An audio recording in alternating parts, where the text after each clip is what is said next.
Chapter 701. Tiamat 1. Radiant Dragon Tiamat, Guardian of the Vizirian Family. The knowledge hit me like a revelation as I stared up at the massive form descending from the star-filled sky. In this world, the four mythical beasts held dominion over their respective regions: phoenixes of the north, dragons of the south, basilisks of the west, and cheilants of the center and east. And now, I was witnessing one of these legendary beings in the flesh. Not just any dragon, but one at the absolute peak of her power, radiant rank, the same level Luna had possessed before her sealing. Tiamat. Tiamat. Luna's voice whispered in my mind, and I was struck by the unprecedented complexity of emotions flooding through our bond. Reverence that bordered on worship. Respect that acknowledged absolute supremacy. And beneath it all, a confusion that surpassed my own. The torrent of feelings from Luna was overwhelming in its intensity. In all our time together, I had never felt her this emotionally affected by anything. It was as if seeing Tiamat had awakened something fundamental within her, memories or instincts that transcended her current sealed state. The massive dragon began to descend more rapidly, her obsidian scales catching and reflecting the moonlight like liquid shadow. As she approached the palace's main courtyard, her form began to shimmer and contract, the impossible bulk of her true shape condensing into something more manageable. By the time she touched down on the stones, Tiamat had assumed her human form.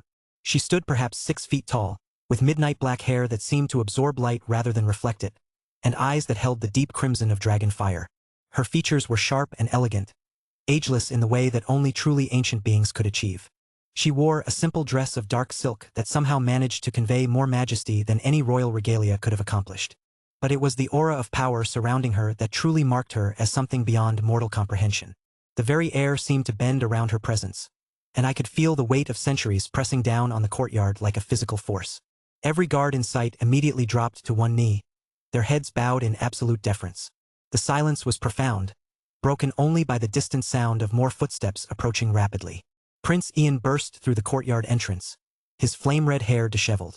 Beside him came a woman I immediately recognized as Queen Lyralii Vizirian, Ian's mother, whose 9-star Nyx tiger bloodline was evident in the predatory grace of her movements and the subtle golden striping that marked her auburn hair. Both mother and son were clearly dressed in haste, yet neither hesitated for even a moment before dropping into deep, respectful bows. "Great Guardian," Queen Lyralii said, her voice carrying the formal cadence of protocol. "You honor us with your presence. How may the House of Vizirian serve you?"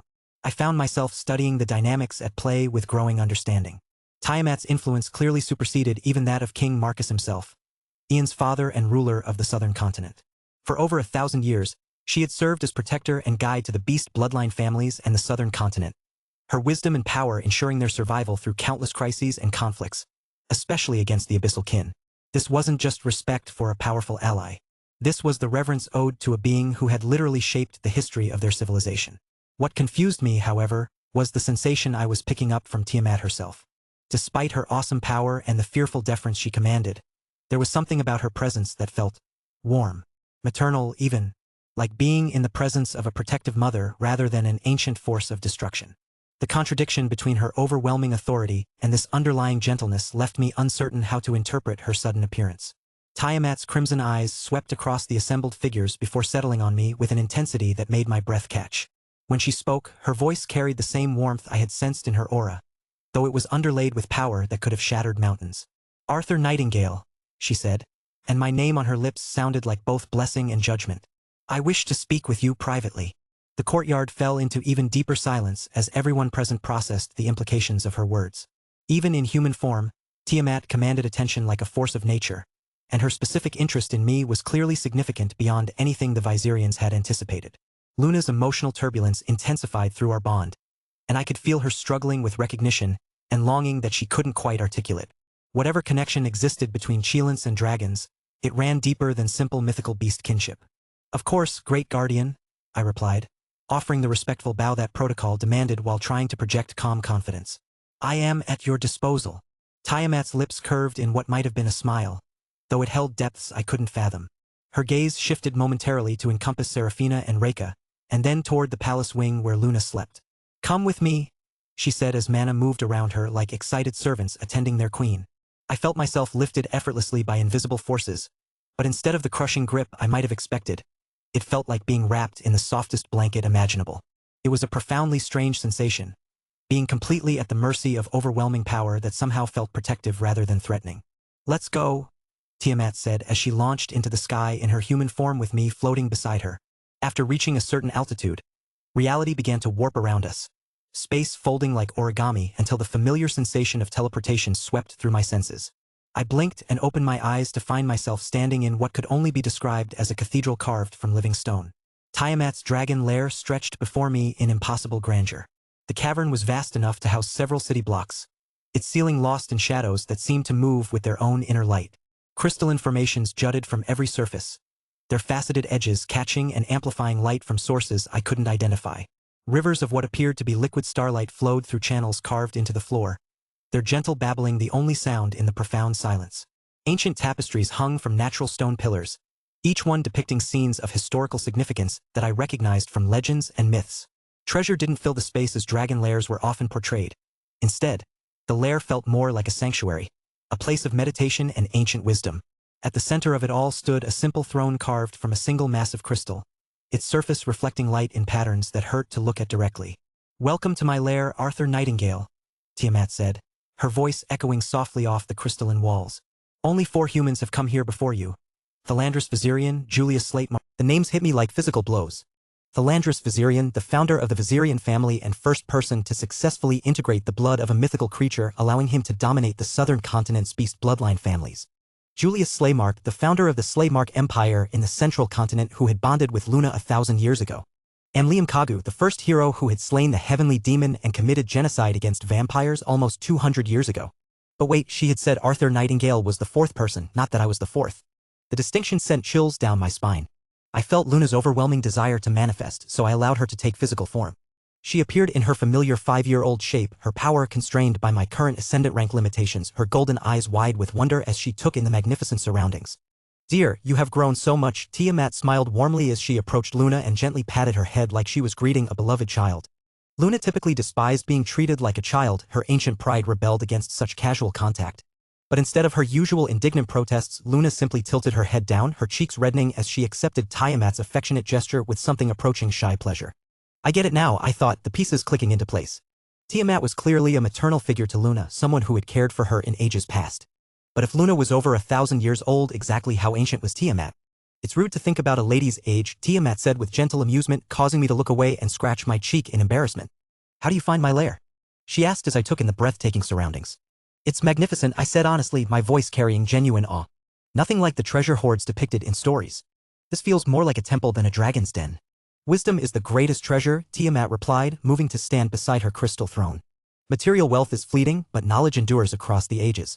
She gestured for me to approach, her crimson eyes holding depths that seemed to contain the weight of millennia. Luna remained close to my side, still basking in the warm maternal presence that Tiamat projected. She moved closer, her presence both comforting and overwhelming.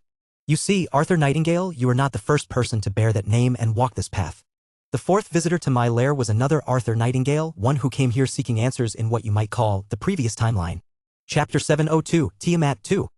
I inhaled sharply at Tiamat's words, though the revelation didn't shock me as much as it might have. The possibility had been gnawing at the edges of my consciousness for years, and Isolde's cryptic comments had practically confirmed my suspicions. But now I knew it with absolute certainty. The original Arthur was a regressor, and this was a different timeline, a new iteration of events that had somehow gone wrong before. "Your mind is truly sharp," Tiamat nodded with approval, her crimson eyes seeming to read my thoughts as easily as an open book. "Isolde already told you much of this anyway, so the revelation itself matters little. We were able to create a method to edit the past through the use of regression magic." I nodded, my mind racing through the implications.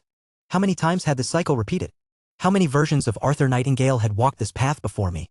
"But I'm not here merely to confirm what you already suspected," Tiamat continued, her expression growing more serious. "I wouldn't have brought you all the way to my lair just for that. I'm here to warn you about something that will happen as a direct consequence of your choices." "My choices?" I asked, though I had a sinking feeling I already knew where this was heading. "You saved your daughter and removed the body aspect of the heavenly demon from her physical form," Tiamat said, her voice carrying the weight of cosmic significance. "However, your gray power, remarkable though it was, wasn't dense enough to truly destroy something so fundamentally woven into reality. Instead, the body aspect has dispersed and will eventually reconstitute itself somewhere in this world." My eyes widened in horror as the full implications hit me. "How long?" I asked, my voice barely above a whisper. "By my calculations, approximately 4 years," Tiamat replied with the clinical precision of someone who had witnessed the rise and fall of civilizations. "And when the body aspect fully manifests again, it will trigger the second calamity." I sucked in a sharp breath as Luna's form beside me trembled with shock and fear. The Cheelin's golden eyes were wide with the terror of someone who understood exactly what a second calamity would mean. Tiamat's expression grew even more grave. The second calamity is not something this world can overcome through conventional means. The first nearly destroyed everything despite the combined efforts of every major power. A second occurrence would be final. For that level of threat, you need to reach the level of a demigod within 4 years. The level of a demigod. Instantly, my mind flashed back to that final moment with my master, the strike that had split the very sky, the technique that had transcended normal magical understanding and touched something approaching divine authority. That was the benchmark I needed to reach. So far, I thought despairingly. The gap between my current high ascendant rank power and true demigod status was vast beyond imagination. Even with accelerated advancement, reaching that level in 4 years seemed almost impossible. I know, Tiamat said, once again reading my thoughts with disturbing ease. The path from radiant rank to demigod is impossible for even the most gifted individuals. But you have surpassed my expectations completely, which is why I have prepared something that might give you the advantage you need. She turned toward the deeper recesses of her lair, gesturing for us to follow. You've already demonstrated remarkable innovation in your magical development. Your method for 7-circle magic was inspired, creating a completely new approach that bypassed traditional limitations while achieving superior results. We walked deeper into the crystalline cavern, passing pools of what appeared to be liquid light and formations that hummed with contained power. However, Tiamat continued, developing your own methodology for 8-circle magic will be significantly more challenging. The complexity increases exponentially and the margin for error becomes vanishingly small. 9-circle magic. She paused, her expression growing troubled. 9-circle magic would likely stall your development entirely if you attempt to innovate from scratch. The time required would exceed your 4-year deadline. We reached what appeared to be an altar carved from a single massive diamond, its surface perfectly smooth and reflecting light in impossible patterns. Resting upon it was a crystalline container holding what looked like a perfectly preserved heart, its surface gleaming with scales that shifted through every color of the spectrum. This, Tiamat said with reverence, is the heart of Bahamut the Eternal, a dragon who once stood at the absolute apex of magical understanding at radiant rank. I stared at the preserved organ with awe and a growing sense of unease. The heart pulsed with its own inner light, and I could sense the vast magical knowledge contained within its crystallized structure. She carefully lifted the container, handling it with the reverence due to a priceless artifact. I propose that you study this heart's magical resonance patterns. The knowledge within will guide your development of 8 and 9-circle techniques, allowing you to build upon foundations that took a genius millennia to perfect. And eventually? I asked, though I suspected I already knew the answer. Eventually, when you've grown strong enough to handle the strain, you will consume the heart itself, Tiamat confirmed. Bahamut's magical essence will integrate with your own, providing not just knowledge but actual enhancement to your magical capacity. I stared at the dragon's heart, understanding that this was more than just a magical artifact, it was a lifeline. The difference between success and failure in the impossible task ahead of me. Thank you, I said, my voice carrying genuine gratitude. This is beyond generous. It is necessary, Tiamat replied simply. The second calamity cannot be allowed to succeed. Too much depends on your growth, Arthur Nightingale. Not just this world, but the very concept of hope itself. As I carefully accepted the crystalline container, I felt the weight of destiny settling on my shoulders once again. For years to achieve the impossible, armed with the accumulated wisdom of a legendary dragon and the desperate hope that love and determination could overcome even cosmic threats. The countdown to the second calamity had begun. Chapter 703, Tiamat 3. After our discussion about the second calamity and Bahamut's heart, I had expected to return to my guest quarters to process the overwhelming revelations in private. The weight of what lay ahead, reaching demigod status in 4 years to prevent an apocalypse, seemed like something that required solitary contemplation. However, that plan didn't survive contact with an 8-year-old's priorities. Instead, I found myself sitting in an ornate chair in one of the palace's most luxurious meeting rooms, my daughter Luna clinging to my side with the desperate grip of a child who had woken up to find her father missing.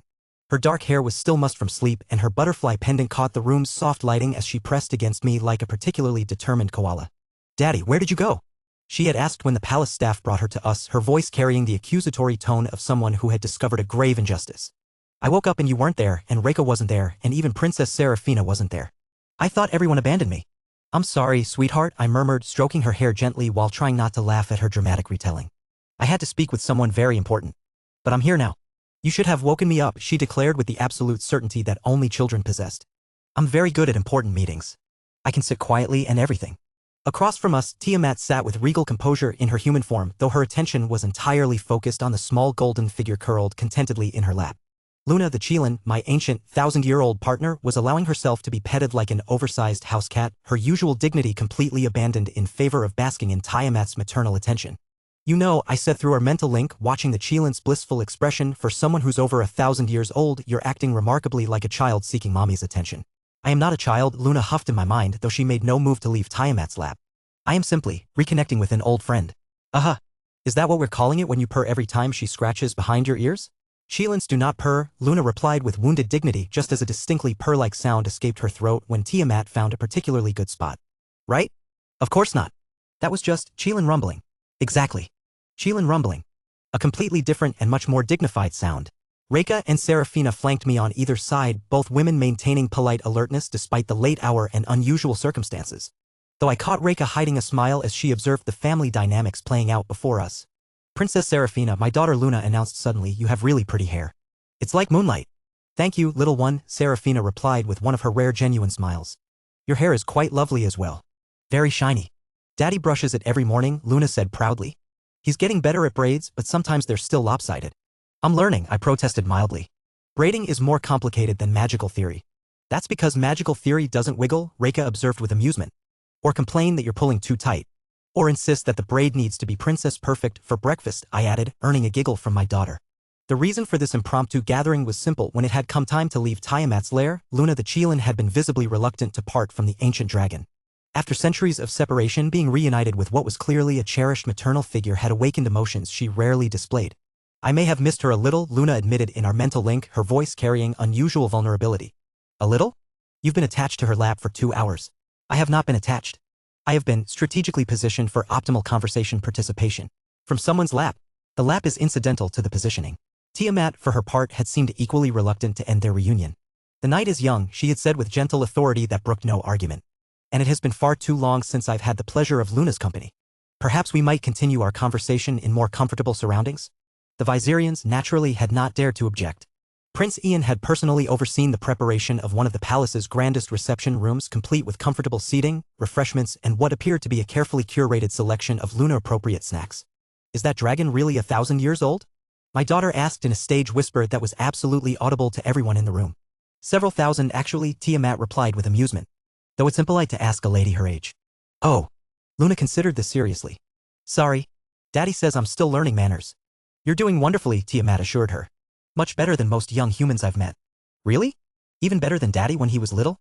I never met your father when he was your age, Tiamat said carefully, but I imagine he was quite energetic. He probably was, Luna agreed sagely. He still climbs on things he shouldn't. Reika has to stop him sometimes. Reika's lips twitched. Master does have a tendency toward creative problem solving. Is that what we're calling it? Serafina asked with dry amusement. I'm sitting right here, I pointed out. We know, all three women replied in unison, causing my daughter to dissolve into giggles. Even the child is ganging up on you, Luna the Cheelan observed with obvious entertainment. How does it feel to be outnumbered by your own family? Terrifying, I replied honestly. And somehow wonderful at the same time. As the evening progressed, I found myself watching the easy camaraderie that had developed between everyone present. Serafina had gradually relaxed from her usual composed reserve, actually laughing at my daughter's increasingly elaborate theories about dragon biology. Reika had appointed herself as the official snack distributor, ensuring everyone had tea and the small cakes the palace had provided. Daddy, Luna said suddenly, having worked her way through what appeared to be her third petit four, are you really going to be busy? The innocent question hit like a physical blow, reminding me of the conversation that had started this whole evening. For years to reach an impossible level of power while trying to be a father to a little girl who needed stability and attention. I'll have to work very hard, I said carefully. But I'll always make time for you, sweetheart. You're the most important thing in my life. More important than saving the world? Children are terrifyingly perceptive, Luna commented in my mind. No wonder humans find parenting so challenging. You are my world, I replied, meaning every word. Everything else I do is just to make sure you have a safe place to grow up in. Luna beamed at this answer, apparently satisfied with the logic. The night wore on with increasingly ridiculous conversations. My daughter regaled everyone with detailed explanations of her favorite games, her opinions on various palace decorations, and her theories about why dragons were probably better than horses. They can fly and breathe fire, which is much more useful. Tiamat contributed stories about the early days of the beast bloodline families, carefully edited for young ears but still fascinating. Luna the Cheelan occasionally added commentary, usually contradicting Tiamat's more diplomatic versions of historical events. Actually, Luna would say that king was an absolute moron who nearly started 3 wars because he couldn't tell the difference between a trade agreement and a marriage proposal. Luna, Tiamat would chide gently, we don't call historical figures morons in front of children. But he was, Luna protested.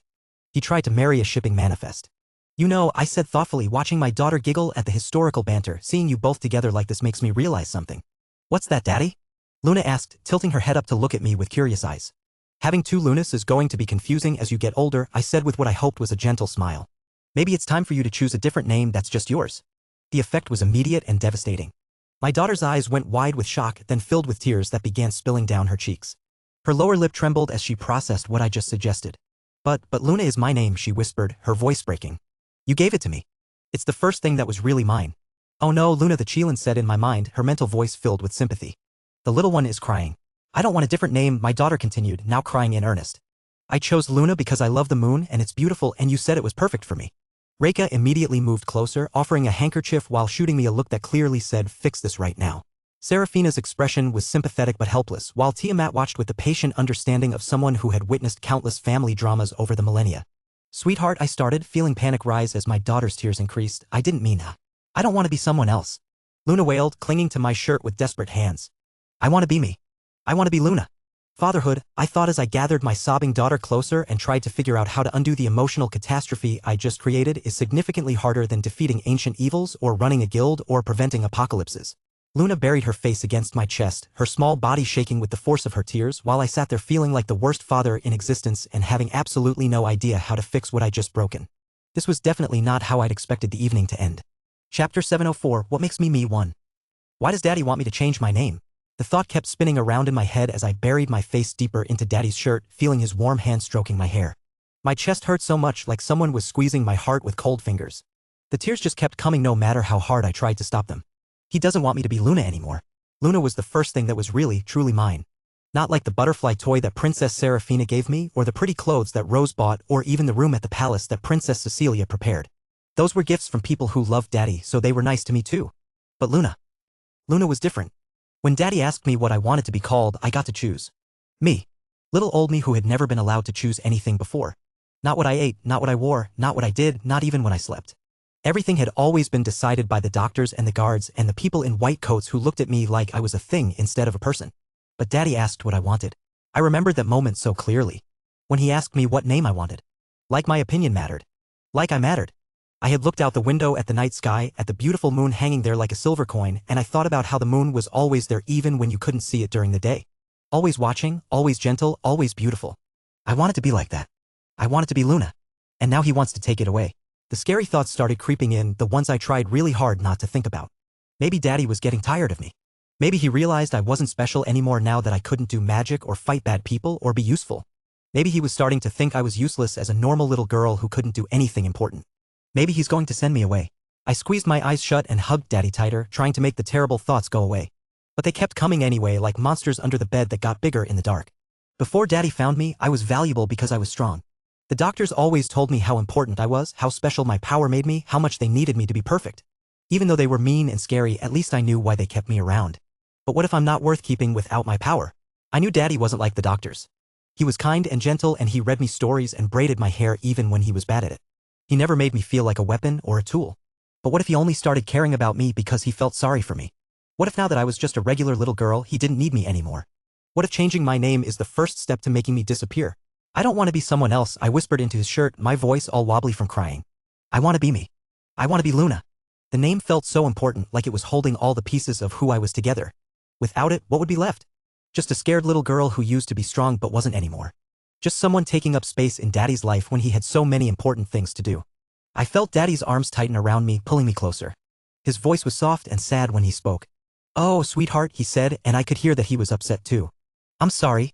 I didn't mean to make you cry. I would never want you to be someone else. But that just made me cry harder because now I was making Daddy sad too, and I was supposed to be a good girl who didn't cause problems. I'm sorry, I hiccuped against his chest. I'm sorry I'm crying. I know you have important things to do and I'm being silly. Hey, no, Daddy said firmly, lifting my chin so I had to look at him. His blue eyes were serious and kind, just like always. You were never silly for having feelings. And there is nothing more important to me than you. Nothing. But what about saving the world? What about the scary thing Tiamat told us about? But you have to get really strong to fight the bad thing, I said, wiping my nose with the back of my hand. And I can't help anymore because I'm not special. I'm just normal. Daddy's face did something complicated, like he was feeling too many things at once. Luna, he said, using my name like it was the most precious word in the world, look at me. I sniffled and looked up at him. You are the most special person in my entire world, he said, and his voice was so serious that I almost believed him. Not because of any power you had, not because of what you could do. You're special because you're you. Because you're kind and brave and smart and funny. Because you make me smile every single day. Because you're my daughter. My daughter. The words made something warm bloom in my chest, pushing back some of the cold, scary feelings. But I can't do magic anymore, I whispered. I can't protect you or help you fight. I'm just little. Do you want to know a secret? Daddy asked, leaning down so we were nose to nose. The strongest magic in the world isn't the kind that breaks things or hurts people. It's the kind that fixes them. And you, my brave girl, you have more of that magic than anyone I've ever met. I blinked at him, confused. I do. You made me want to be a better person, he said softly. Just by existing, just by being yourself, you changed my whole world. You made Reika smile more. You made Cecilia want to protect something precious. You made Serafina buy toys and worry about bedtime stories. You turned all of us into a family.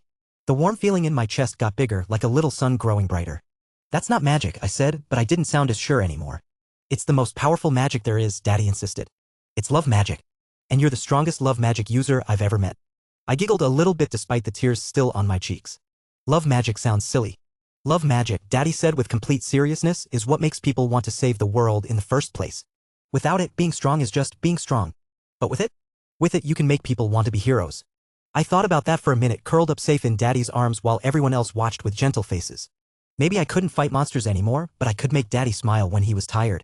I could help Reika remember to laugh. I could give Princess Serafina someone to take care of. Maybe that was important too. You really won't send me away? I asked in a very small voice. Even if I'm just normal now? Never, Daddy said, and his voice was so fierce that it scared away the last of the cold feelings. You could never do another magical thing in your entire life, and I would still love you exactly the same. You could turn into a frog and I'd love you. You could become the world's worst student or the messiest eater or the loudest singer, and I would still be proud to be your daddy. Even if I sing off-key? I asked because I knew I was a terrible singer. Especially if you sing off-key, Daddy said solemnly. Off-key singing builds character. I giggled again, and this time it felt real. You're silly, Daddy. I'm your daddy, he corrected. Being silly is part of the job description. I snuggled closer to him, feeling much better. The scary thoughts were still there a little bit, but they felt smaller now, like shadows that weren't so dark anymore. About your name, Daddy said gently, and I tensed up again. But he kept talking before I could get scared. I wasn't trying to take Luna away from you. I was thinking that maybe you could have a name that was even more special. One that only belonged to you, that no one else in the whole world had. But I like Luna, I said, though I wasn't crying anymore. And Luna is perfect, Daddy agreed. But what if we found you a name that was like Luna but even more you? Something that captured everything wonderful about who you are. I considered this. It did sound kind of nice, having something that was completely mine. What kind of name? Well, Daddy said thoughtfully, Luna means moon. And you love the moon. But what else do you love? Stars, I said immediately. And butterflies. And flowers. And stories. And you. What about all of those together? Daddy asked. What if we found a name that meant all the beautiful things you love? I thought about it, imagining a name that was like the moon and stars and butterflies all mixed together. That sounds pretty.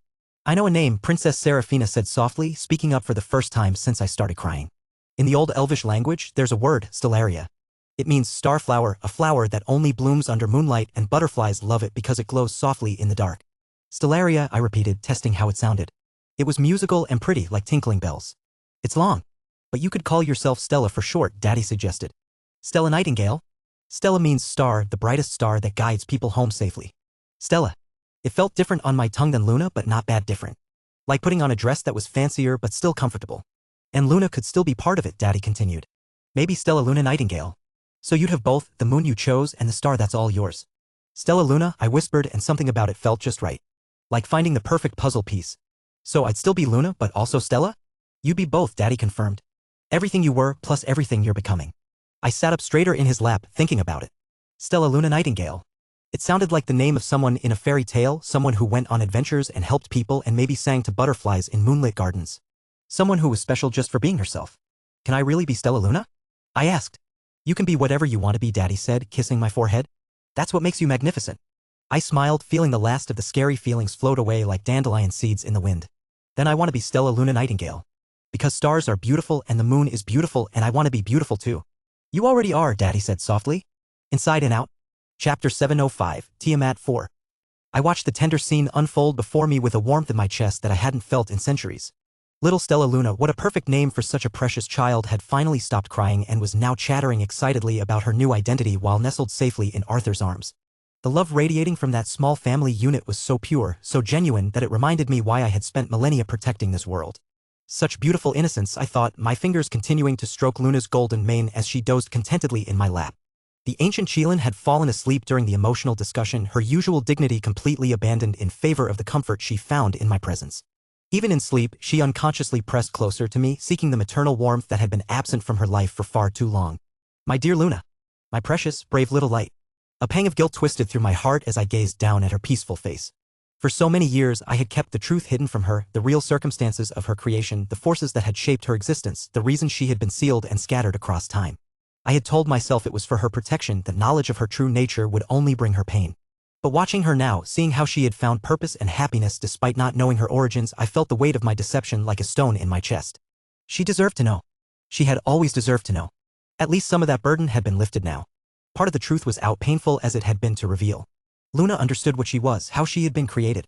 More importantly, she had found someone worthy of her devotion, someone who valued her for who she was rather than what she could provide. Arthur Nightingale continued to surprise me. Especially with his gray. A power that only had one equal in this universe. Love makes us stronger, I mused, watching him wipe away Stella's remaining tears with infinite patience. But it also makes us vulnerable. I pray that strength will be enough for what's coming. The critical time was approaching faster than I had anticipated. The body aspect of the heavenly demon was already beginning to coalesce, drawn by the chaotic energies that Arthur's rise to power had unleashed. The second calamity was merely the beginning. At least he won't be alone, I thought, observing the devoted women who surrounded him. Reka with her unwavering loyalty, Seraphina with her analytical brilliance, and little Stella with her pure love. And two more princesses who loved him and his family, the special Nightingales. They would anchor him when the burden became too heavy to bear alone. The evening wore on with gentle conversation and shared laughter, the kind of simple domestic joy that I had witnessed so rarely in my long existence. Watching Arthur's family reminded me of why I fought, why I had dedicated myself to protecting this world and its people. It wasn't for grand ideals or cosmic balance, it was for moments like this, for the right of ordinary beings to love and be loved without fear. Eventually, the hour grew late enough that even Stella's boundless energy began to flag. She fell asleep against Arthur's chest, her small face peaceful and content. Luna continued to slumber in my lap, occasionally making soft sounds that might have been Chelan dreams. I should take Stella back to our rooms, Arthur said quietly, carefully adjusting his hold on his daughter. It's been a long day for everyone. Of course, I agreed, though I found myself reluctant to end this perfect evening. Thank you for allowing me to spend this time with both of you. It has been precious. Arthur met my eyes with understanding that went deeper than his years should have allowed. Thank you for everything you've told me tonight. And for the gift. I won't waste it. I know you won't, I replied softly. You're stronger than you realize, Arthur Nightingale. Stronger than any of your predecessors. As the small family prepared to leave, Luna stirred in my lap and opened one golden eye. Do I have to go? She asked drowsily through our mental connection. Rest well, little one, I murmured, pressing a gentle kiss to the top of her head. We'll see each other again soon. Promise? I promise. After they departed, I remained in the luxurious chamber for several minutes, savoring the lingering warmth of their presence. But duty called, as it always did. There were arrangements to be made, pieces to be positioned on the cosmic chessboard. I rose from my chair and stepped out onto the chamber's private balcony, letting the cool night air clear my thoughts. A moment's concentration brought my dragon senses to bear, and I located my target easily enough. King Marcus Viserion had arrived in his office after hearing about how I descended. He felt my approach long before I materialized in his chamber, his draconic heritage alerting him to the presence of his superior. Your Majesty, he said, immediately dropping to one knee without even looking up to confirm my identity.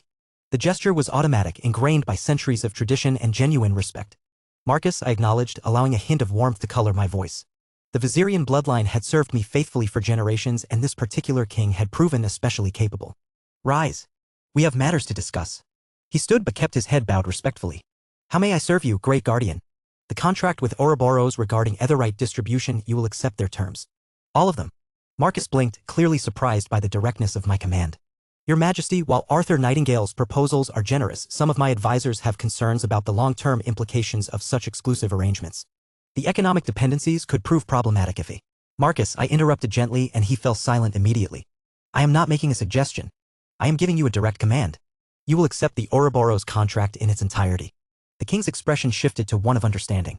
When I spoke in that particular tone, it meant the matter was connected to forces beyond normal political considerations. Of course, Your Majesty. It will be done. Good. Additionally, you will provide Arthur with any resources he requests during his time on this continent. Consider Ouroboros to have the full backing of the Southern Crown. May I ask why this alliance is so important? Marcus ventured carefully. I considered how much to reveal. The truth about the approaching calamity would only cause panic and potentially destabilize the very foundations I was trying to protect. Better to let them focus on the immediate benefits while I handled the larger picture. Arthur Nightingale is going to change the world, I said simply. When that change comes, I want the southern continent to be on the correct side of history. I understand, Your Majesty. See that you do. And Marcus, I added as I prepared to depart, keep your son close during the coming years. Ian will have an important role to play when the time comes. Without waiting for a response, I shifted back to my dragon form and launched myself into the night sky. The mountain air felt good against my scales as I climbed higher, seeking the solitude I needed to think. From this altitude, I could see the entire palace complex spread out below me like a collection of jewels. Somewhere in those walls, Arthur was probably tucking Stella into bed and preparing for another day of negotiations that would reshape continental politics. Luna was likely curled up in her spiritual form, dreaming of peaceful times that might never come again. As I prepared to return to my lair, I caught sight of a distant balcony where a familiar figure stood looking out at the stars. Arthur, unable to sleep despite his exhaustion, seeking answers in the night sky. I couldn't speak to him, couldn't offer more guidance or comfort. But I could give him something else, a gesture of respect from one guardian to another. Maintaining my altitude so he would see me clearly, I folded my wings and bowed in the ancient manner, dragon to hero, acknowledging his burden and his courage. Then I disappeared into the darkness, leaving him to face whatever dreams and nightmares awaited. The world depended on Arthur Nightingale. Chapter 706, Southern Continent 4. The morning sun streamed through the palace windows as I made my way to the formal dining room, expecting another day of careful negotiations and diplomatic maneuvering. Stella had already been awake for an hour, chattering excitedly about her new name while Reka helped her get dressed in one of the southern continent's traditional children's outfits, a flowing dress decorated with tiny embroidered dragons that made her look like a fairy tale princess. "Daddy, look," she called out as I entered the room, spinning to make the dress's skirts flare out. "The dragons move when I twirl." "Very impressive," I said, scooping her up for a morning hug. "Good morning, Princess Stella Luna." She giggled at the formal address, wrapping her arms around my neck. "Good morning, Daddy. Are we having more boring meetings today?" "Hopefully not too boring," I replied, settling her into her chair before taking my own seat. "Prince Ian should be joining us shortly to discuss." "Arthur?" Ian's voice boomed across the dining room as he strode in with the kind of energetic confidence that could only come from very good news. Perfect timing. I have excellent news. Something in his tone made me look up sharply. The negotiations had been going well, but Ian's expression suggested something beyond normal diplomatic success. "The council has reviewed your proposal," Ian continued, his golden eyes practically gleaming with satisfaction. "We accept. All terms, all conditions, exactly as presented." I blinked, certain I had misheard. "All terms?" "Every single one," Ian confirmed, pulling out an ornate document bearing the royal seal. "Exclusive etherite distribution rights for the southern continent, preferential pricing structures, joint research initiatives, military applications development, everything." The surprise must have shown on my face because Ian's grin widened. "I take it this is better than you expected?" "Significantly better," I admitted, accepting the signed contract with something approaching disbelief. "Ian, these terms were intentionally ambitious. I expected months of back-and-forth negotiations." "Well," Ian said with a slight shrug, "sometimes the stars align perfectly." The council was unusually decisive. I caught the careful phrasing and understood immediately. Tiamat's influence. "Regardless of the reasons," I said, meaning every word, "this is incredible news. The southern continent's partnership will accelerate our timeline significantly." With the major negotiations concluded ahead of schedule, I found myself with an unexpected gift: time. Real, unstructured time to spend with Stella without the pressure of political obligations hanging over every moment. "Since we're done with the boring business stuff," I said, turning to my daughter with a smile, "how would you like to explore the palace with just me? I hear they have some very interesting things here." Stella's face lit up like sunrise. "Just you and me, Daddy?" "Just you and me," I confirmed, ignoring the way my chest tightened at her obvious delight. When had simply spending time with her father become such a rare treat that it warranted that level of excitement? After arranging for Reka and Serafina to have some well-deserved rest time, Stella and I set off to explore the palace grounds together. The moment we stepped into the corridors, I noticed something different in how the staff treated us.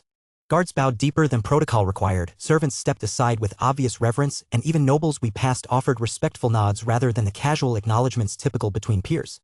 Word of Tiamat's visit had clearly spread throughout the palace. In the southern continent, where dragon worship was deeply ingrained in the culture, being personally sought out by the radiant dragon carried implications that went far beyond normal political favor. "Daddy," Stella whispered as we passed a group of courtiers who practically prostrated themselves, "why is everyone acting so weird?" "They're showing respect," I explained quietly. "Sometimes when very important people take an interest in you, it changes how others see you too. Is that good or bad?" "It's useful," I said after consideration. "But it doesn't change who we are inside." Our first stop was the palace's famous Dragon Reserve, a vast enclosed courtyard where various dragon subspecies lived in carefully maintained habitats. Unlike the massive preserve Ian had told us about in the mountains, this was more intimate, designed to allow close interaction between the royal family and their draconic allies. "Welcome, Lord Nightingale," the reserve keeper said with a bow that was noticeably deeper than his earlier greeting. "Lady Stella, how wonderful to see you." As we entered the main courtyard, I was struck by the variety of dragons present, but also by their limitations. The largest was perhaps 30 feet long, impressive by any normal standard but nowhere near Tiamat's colossal size. Most were integration or ascendant rank in power, with only a few reaching even immortal rank. No wonder Tiamat is treated with such reverence, I thought, watching a beautiful silver dragon demonstrate aerial maneuvers for Stella's entertainment. True radiant rank dragons must be extraordinarily rare. It put Tiamat's offer into perspective. Bahamut's heart wasn't just a powerful magical artifact, it was the preserved essence of a being that had stood at the absolute pinnacle of achievement. Daddy, look! Stella called out, drawing my attention back to the present. She was carefully offering treats to a small bronze dragon who was performing what could only be described as showing off loops, barrel rolls, and precision landings that made the creature look like a living work of art. This is Ember, the keeper explained. She's only 80 years old, practically a hatchling. Very social, loves attention. Hello, Ember, Stella said solemnly, offering the treat with proper reverence. You're very talented. Ember preened at the compliment, then surprised everyone by gently nuzzling Stella's hand, a sign of acceptance that even the keeper seemed impressed by. She likes you, I observed with amusement. I like her too, Stella replied, carefully stroking Ember's scales. She's so pretty and graceful. Can I visit her again? I'm sure that can be arranged, the keeper said warmly. Ember would enjoy the company. We spent the better part of an hour in the reserve, with Stella making friends with several of the dragons while I marveled at their intelligence and personality. Each one was distinctly individual, with preferences and quirks that reminded me more of people than animals. After the reserve, we explored other parts of the palace, the Hall of Ancestors with its portraits of legendary heroes, the Crystal Observatory where Stella was fascinated by the way sunlight refracted through carved prisms, and the Royal Library where ancient texts sat alongside children's storybooks. This place is like a fairy tale castle, Stella said as we walked through a corridor lined with tapestries depicting dragon-human partnerships throughout history. In many ways it is, I agreed. The Viserians have been building this place for 1,000 years, adding something new with each generation. Will I have a place like this someday? The innocent question caught me off guard. Would you want one? Maybe, she said thoughtfully. But only if you were there too. And Reika and Princess Serafina and everyone else. What's the point of having a beautiful castle if you're lonely? Out of the mouths of babes, I thought, struck by her wisdom.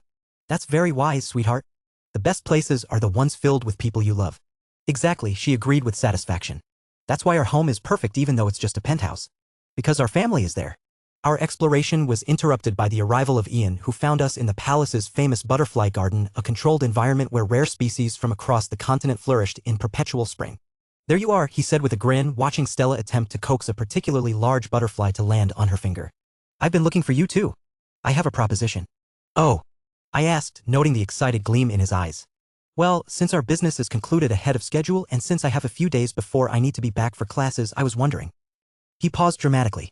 How would you feel about a proper tour of the southern continent? There are some amazing cities I'd love to show Stella, the crystal markets of Drakmor, the floating gardens of Velthera, maybe even the famous singing caves of Pyros. Stella's head snapped up, the butterfly momentarily forgotten. Singing caves? Caves that sing in harmony when the wind passes through them, Ian explained with obvious enjoyment of her reaction. They say the music can make flowers bloom out of season. Can we go, Daddy? Please? Stella asked with the kind of desperate hope that only children could muster. I looked at my daughter's eager face, then at Ian's equally enthusiastic expression and felt something in my chest relax. The second calamity was still coming. Bahamut's heart still waited to be studied and eventually consumed. The impossible goal of reaching demigod status in 4 years still loomed over everything. But right now in this moment I had the opportunity to give my daughter experiences that would create happy memories for the rest of her life. 2 days? I asked Ian. 2 days, he confirmed. I'll handle all the arrangements, know all the best places, and I promise to keep Princess Stella thoroughly entertained. Well, I said with mock consideration, if Prince Ian is willing to be our tour guide. Yes. Stella exclaimed, bouncing on her toes. Yes, yes, yes. We can see singing caves and floating gardens and crystal markets. Then it's settled, Ian said with satisfaction. 2 days of adventure for Princess Stella and a proper vacation for the rest of us. When do you want to leave? Tomorrow morning? I suggested. That gives us time to pack and plan the route. Perfect. I'll have everything ready. Ian's grin was infectious. This is going to be fantastic. As we headed back toward our quarters to begin preparations, Stella chattered excitedly about all the things she hoped to see. Her enthusiasm was infectious and I found myself genuinely looking forward to the mini-adventure ahead. Chapter 707, Southern Continent 5. The morning sun streamed through the palace windows as our group gathered in the main courtyard where Ian had arranged for a sleek hovering transport that looked more like a luxury yacht than a vehicle. The craft's silver hull gleamed in the early sunlight, adorned with subtle dragon motifs that seemed to shift and move as the light caught them. Now this is traveling in style, I murmured, watching as palace attendants loaded our luggage into the cargo hold. Wait until you see the interior, Ian said with obvious pride. My family doesn't do anything halfway. Stella practically vibrated with excitement beside me, clutching a small travel bag Reika had helped her pack the night before. She wore another traditional southern continent outfit, this one a practical but elegant tunic and pants ensemble in deep blue with silver threading that made her look like a young adventurer from one of her storybooks. "Daddy, how fast does it go?" she asked, pressing her face against the transport's viewing window. "Fast enough to make excellent time," Ian answered before I could, "but smooth enough that you won't even feel like we're moving." Serafina approached with her usual composed grace, carrying a single bag despite my insistence that she pack for comfort rather than efficiency. Her silver hair was pulled back in a practical braid and she'd chosen form-fitting travel clothes in her signature ice blue, practical yet elegant like everything about her. "All preparations complete," she said simply, though I caught the subtle warmth in her ice blue eyes as she looked at Stella's obvious excitement. Reika arrived moments later, having spent the morning coordinating with the palace staff about our departure. Her violet hair caught the morning light like spun silk and her violet eyes held that particular gleam they got when she was pleased about something. "The kitchen has prepared travel provisions," she announced, "and Prince Ian's staff has confirmed all our accommodations. Everything is arranged perfectly. Your devotion to handling every detail never ceases to amaze me," I thought, earning a small, satisfied smile from her as if she'd heard the thought. "Ready for adventure, everyone?" Ian called out cheerfully, seemingly oblivious to my internal conversation. "More than ready," I replied, scooping Stella up to carry her aboard the transport. The interior of the craft exceeded even my elevated expectations. Rich fabrics in warm earth tones created distinct seating areas, while panoramic windows offered unobstructed views in every direction. Advanced holographic displays showed our route and points of interest, while climate control kept the temperature perfectly comfortable. "This is like being inside a cloud palace," Stella breathed, pressing her nose to the largest window as we lifted off. "The Verdania gem markets are about 3 hours away," Ian explained, settling into the pilot's seat with practiced ease. "The route takes us over some of the most beautiful landscape on the continent, valleys, rivers, and mountain peaks that change color depending on the time of day." As we gained altitude, I found myself genuinely relaxing for the first time in weeks. Below us, the landscape unfolded like a living tapestry, forests so green they seemed to glow, rivers that sparkled like ribbons of light, and mountains that rose in majestic peaks toward the sky. "Look, Daddy." Stella pointed excitedly at a herd of creatures grazing in a distant valley. "Are those dragons?" "Lesser drakes," Ian corrected gently. "Distant cousins of true dragons, but still impressive. They're about the size of horses and completely harmless to humans." Serafina moved to sit beside me, her presence a comfortable anchor of calm in the midst of Stella's bubbling excitement. She didn't speak, but her shoulder pressed gently against mine in silent companionship. "Enjoying yourself?" I asked quietly. "Yes," she replied simply, but the way her gaze lingered on Stella's animated face told me everything about what was making this trip special for her. Reika had settled across from us, alternating between monitoring holographic displays, habit, I suspected, and watching the scenery with genuine appreciation. Her fingers moved constantly, whether adjusting her hair, smoothing her clothes, or simply fidgeting with nervous energy. "You can relax, you know," I told her gently. "Nothing's going to go wrong on a simple vacation." "I am relaxed," she protested, though her posture suggested otherwise. "I'm just ensuring everything remains perfect." "She's incapable of truly relaxing when you're involved," Luna observed with amusement. "Too devoted to your well-being to ever completely let her guard down." "And what's wrong with that?" I asked. "Nothing," Luna replied, "though it does make me wonder how you manage to inspire such loyalty. It's almost supernatural. Maybe I'm just naturally charming." Luna's mental snort was decidedly unladylike. "Right? And I'm a common house cat." The journey passed quickly, with Stella providing enthusiastic commentary on everything she saw, Ian sharing stories about the various landmarks, and comfortable conversation flowing between all of us. By the time the Verdania gem markets came into view, I felt more relaxed than I had in months. "There it is," Ian announced, and I understood immediately why the markets had earned their reputation. The city sprawled across a natural amphitheater carved into the mountainside, but what made it extraordinary were the massive gemstone formations that had been cultivated over centuries. Enormous emeralds, sapphires, and rubies jutted from terraced gardens like crystalline trees, their surfaces catching and refracting sunlight into brilliant displays of color that painted the entire city in rainbows. "It's like a fairy tale," Stella whispered, and for once her usual exuberance was replaced by awed wonder. "The gems are natural formations enhanced by generations of Earth aspect mages," Ian explained as we descended toward the landing platform. "They're not just beautiful, they store and amplify magical energy, providing power for the entire city while creating the most spectacular jewelry market on the continent." As we disembarked, the first thing that struck me was the way light seemed to dance everywhere, reflections from countless precious stones creating an environment that felt almost otherworldly. "Welcome to Verdania, Lord Nightingale," Lady Stella, the market administrator, greeted us with a bow that was respectful but not excessive. "Prince Ian has arranged for a complete tour of our finest establishments." The markets themselves were unlike anything I'd ever seen. Vendors sold goods from across the continent, everything from practical items enhanced with gem technology to works of art that seemed to pulse with their own inner light. Beast bloodline descendants displayed their wares with obvious pride, and I noticed how many of them bore subtle physical traits that spoke to their heritage, enhanced senses, unusual eye colors, or grace that seemed almost supernatural. "Daddy, look at this." Stella called out from a vendor's stall where a craftsman was demonstrating gem-enhanced tools that could shape metal with mere touch. "Impressive," I agreed, watching as the artisan created intricate decorative pieces with casual skill. "The gems respond to intent as much as magical energy," the craftsman explained, his cat-like eyes marking him as someone with feline bloodline heritage. "A skilled user can achieve remarkable precision." We spent hours wandering through the markets, with Stella collecting small gemstone souvenirs and everyone finding items that caught their interest. Serafina was drawn to elegant sapphire jewelry that complemented her ice aspect abilities, while Reika found books on gem cultivation techniques. "This is pleasant," Luna commented as we paused at a cafe for refreshments. "Almost makes one forget about impending apocalypses and impossible goals." "That's the point," I replied. "Sometimes you need to remember what you're fighting to protect." "Very philosophical," Luna said approvingly. "Though I notice you haven't bought anything for your other 3 companions back home." I nearly choked on my drink. Was that supposed to be subtle? When am I ever subtle? Luna asked innocently. "But Rose, Rachel, and Cecilia might appreciate thoughtful gifts from your romantic getaway." "It's not a romantic getaway," I protested. "Stella's here. Tell that to the way Reika and Serafina keep looking at you when they think you're not paying attention." I glanced around and had to admit Luna had a point. Both women seemed more relaxed than usual, and there was definitely something softer in their expressions when they looked at me interacting with Stella or simply enjoying the peaceful atmosphere. The afternoon faded into evening as we settled into our accommodations, a gem-enhanced inn that offered spectacular views of the surrounding mountains.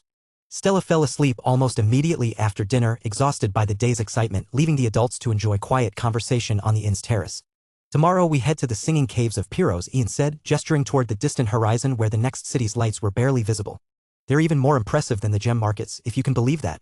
"I'm beginning to think the southern continent specializes in the impossible," I replied, watching the way the gemstone formations continued to glow softly even in darkness. "When you have dragon magic integrated into your culture for 1,000 years," Ian said with a shrug, "the impossible becomes merely challenging." Serafina leaned back in her chair, looking more at peace than I'd seen her in months. "This is nice," she said simply. "High praise from Princess Serafina," Ian teased gently. "I'll take that as approval of our hospitality." "You should," I agreed, meaning it. This has been exactly what we all needed. As the evening wound down and we prepared to retire, I felt a contentment that had been absent from my life for far too long.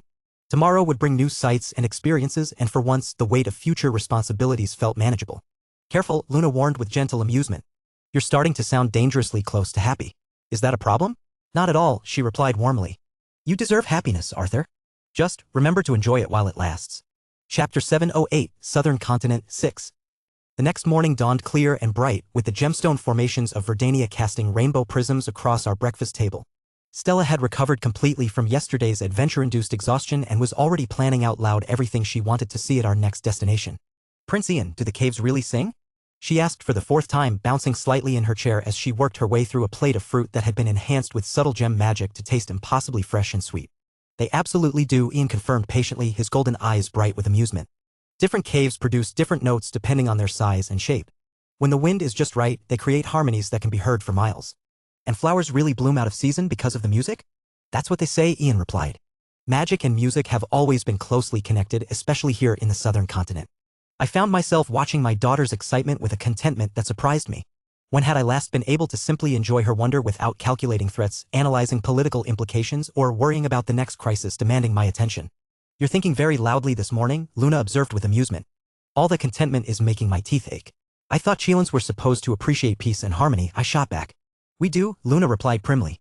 "But we also know that life has a way of disrupting perfect moments." "I'm just waiting for the other shoe to drop. Can't you just let me enjoy this without adding your pessimistic commentary?" "Pessimistic? I prefer realistically cautious. Though I suppose after your performance yesterday with the gem vendor, perhaps I should be more concerned about your judgment in general." I frowned. "What performance?" "The one where you spent 20 minutes discussing gem resonance theory with that craftsman while completely missing the fact that he was obviously hoping to interest you in his daughter, who just happened to be working the next stall over." I nearly spilled my coffee. "He was doing what?"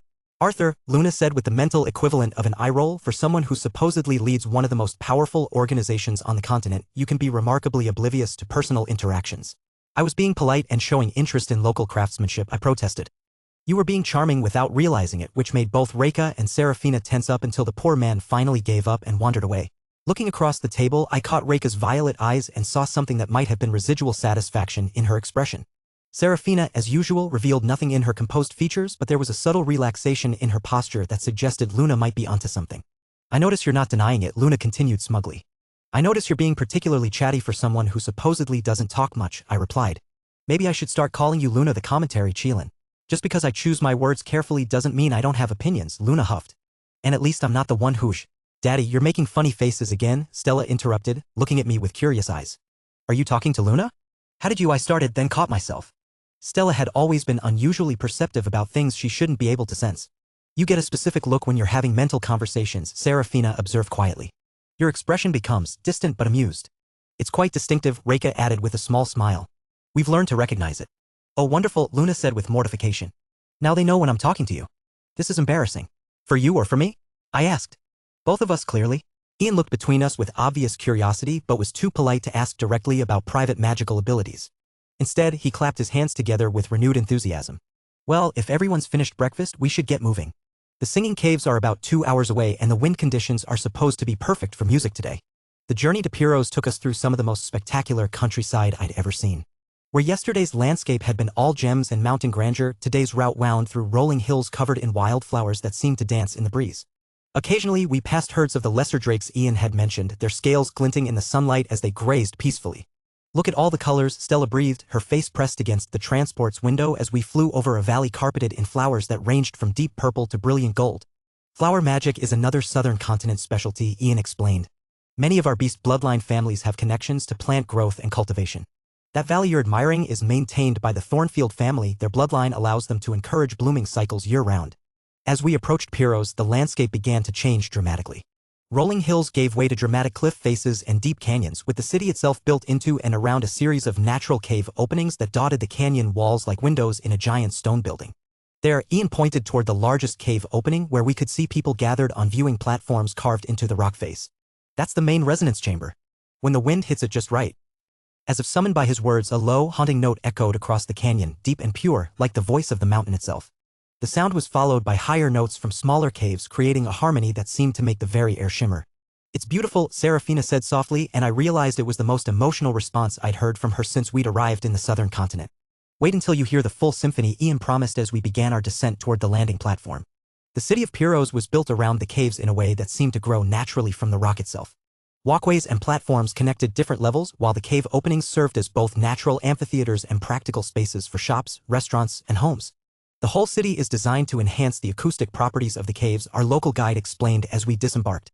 She was a woman with the subtle pointed ears and enhanced hearing that suggested some form of Bat bloodline heritage. Every building, every walkway, even the placement of gardens, everything is positioned to complement the natural music. As we made our way through the city toward the main viewing areas, the caves continued their mysterious concert. Sometimes a single note would ring out clear and solitary. Other times, multiple caves would harmonize in combinations that seemed too perfect to be accidental. Daddy, it sounds like the mountain is singing just for us, Stella said with wonder, unconsciously walking in rhythm with the current melody. Maybe it is, I replied, and found myself believing it. There was something magical about this place that went beyond mere acoustic engineering. We spent hours exploring the different listening platforms, each offering unique acoustic experiences. From some positions, the music seemed to surround us completely. From others, we could hear individual cave voices more clearly, picking out the subtle differences in tone and timbre. This platform is my favorite, Ian said, leading us to a smaller viewing area that jutted out from the cliff face like a natural balcony. The acoustics here create something special. As if the caves had been waiting for our arrival, a gentle breeze began to blow through the canyon. One by one, the cave voices joined in what could only be described as a symphony, deep bass notes from the largest caves providing foundation, while smaller openings added melodic lines that wove together in impossible harmony. Oh, Stella breathed, her eyes wide with wonder. It's like the whole world is singing. The music seemed to affect everyone differently. Stella began swaying gently, her natural grace turning the simple movement into something resembling dance. Serafina stood perfectly still, but I could see tears gathering in her ice-blue eyes, the most emotional display I'd ever witnessed from her. Reika moved closer to me unconsciously, her hand finding mine as the harmony swelled around us. Even I have to admit this is remarkable, Luna said quietly, her usual sarcasm replaced by genuine appreciation. There's old magic here. Very old. Any idea what kind? I asked. The kind that remembers when the world was younger, Luna replied cryptically. When the barriers between music and magic, between harmony and reality, were thinner than they are now. As the wind began to die down, the symphony gradually faded to individual notes, then to silence. For a long moment, none of us spoke, still caught in the spell of what we'd experienced. That was... I started, then found I didn't have adequate words. Yeah, Ian agreed softly. It gets everyone that way the first time. Can we come back tomorrow? Stella asked hopefully. Maybe the caves will sing a different song. They always do, our guide assured her with a gentle smile. The music changes with the weather, the season, even the time of day. No two performances are ever exactly the same. As the afternoon progressed, we explored more of the city, visiting artisan workshops where craftspeople created instruments designed to complement the natural cave music, and restaurants where the seating was arranged to provide optimal acoustic experiences during meals. This whole place is like a work of art, Reika observed as we stopped for refreshments at a cafe built into a smaller cave opening. Every detail serves both practical and aesthetic purposes. That's the Southern Continent way, Ian said with obvious pride. Why choose between functional and beautiful when you can have both? The peaceful contentment of the day continued as we made our way to our accommodation for the night, a boutique carved directly into the cliff face with rooms that offered unobstructed views of the canyon and its musical caves. Tomorrow we can visit the meditation gardens, Ian suggested as we settled on the inn's terrace for dinner. They're designed to complement the cave music and supposedly help visitors achieve states of perfect mental clarity. Sounds wonderful, I replied, watching Stella lean against Serafina's side as exhaustion from another day of adventure began to catch up with her. This is nice, I thought, looking around at my small family enjoying the peaceful evening. I could get used to this. Don't get too comfortable, Luna warned, but even her tone was gentler than usual. Though I suppose everyone deserves moments like this. As if her words had been prophetic, the peaceful silence of the evening was suddenly shattered by a thunderous explosion that shook the entire cliff face. Emergency lights blazed to life across the city as alarms began wailing, and in the distance I could see the distinctive glow of magical fire. Of course, trouble always had a way to come to me. Chapter 709, Guild War 1. The 12 Great Guilds. Feroclism, one of the 12 great guilds of the Slaymark Empire, stood as a titan within the central continent.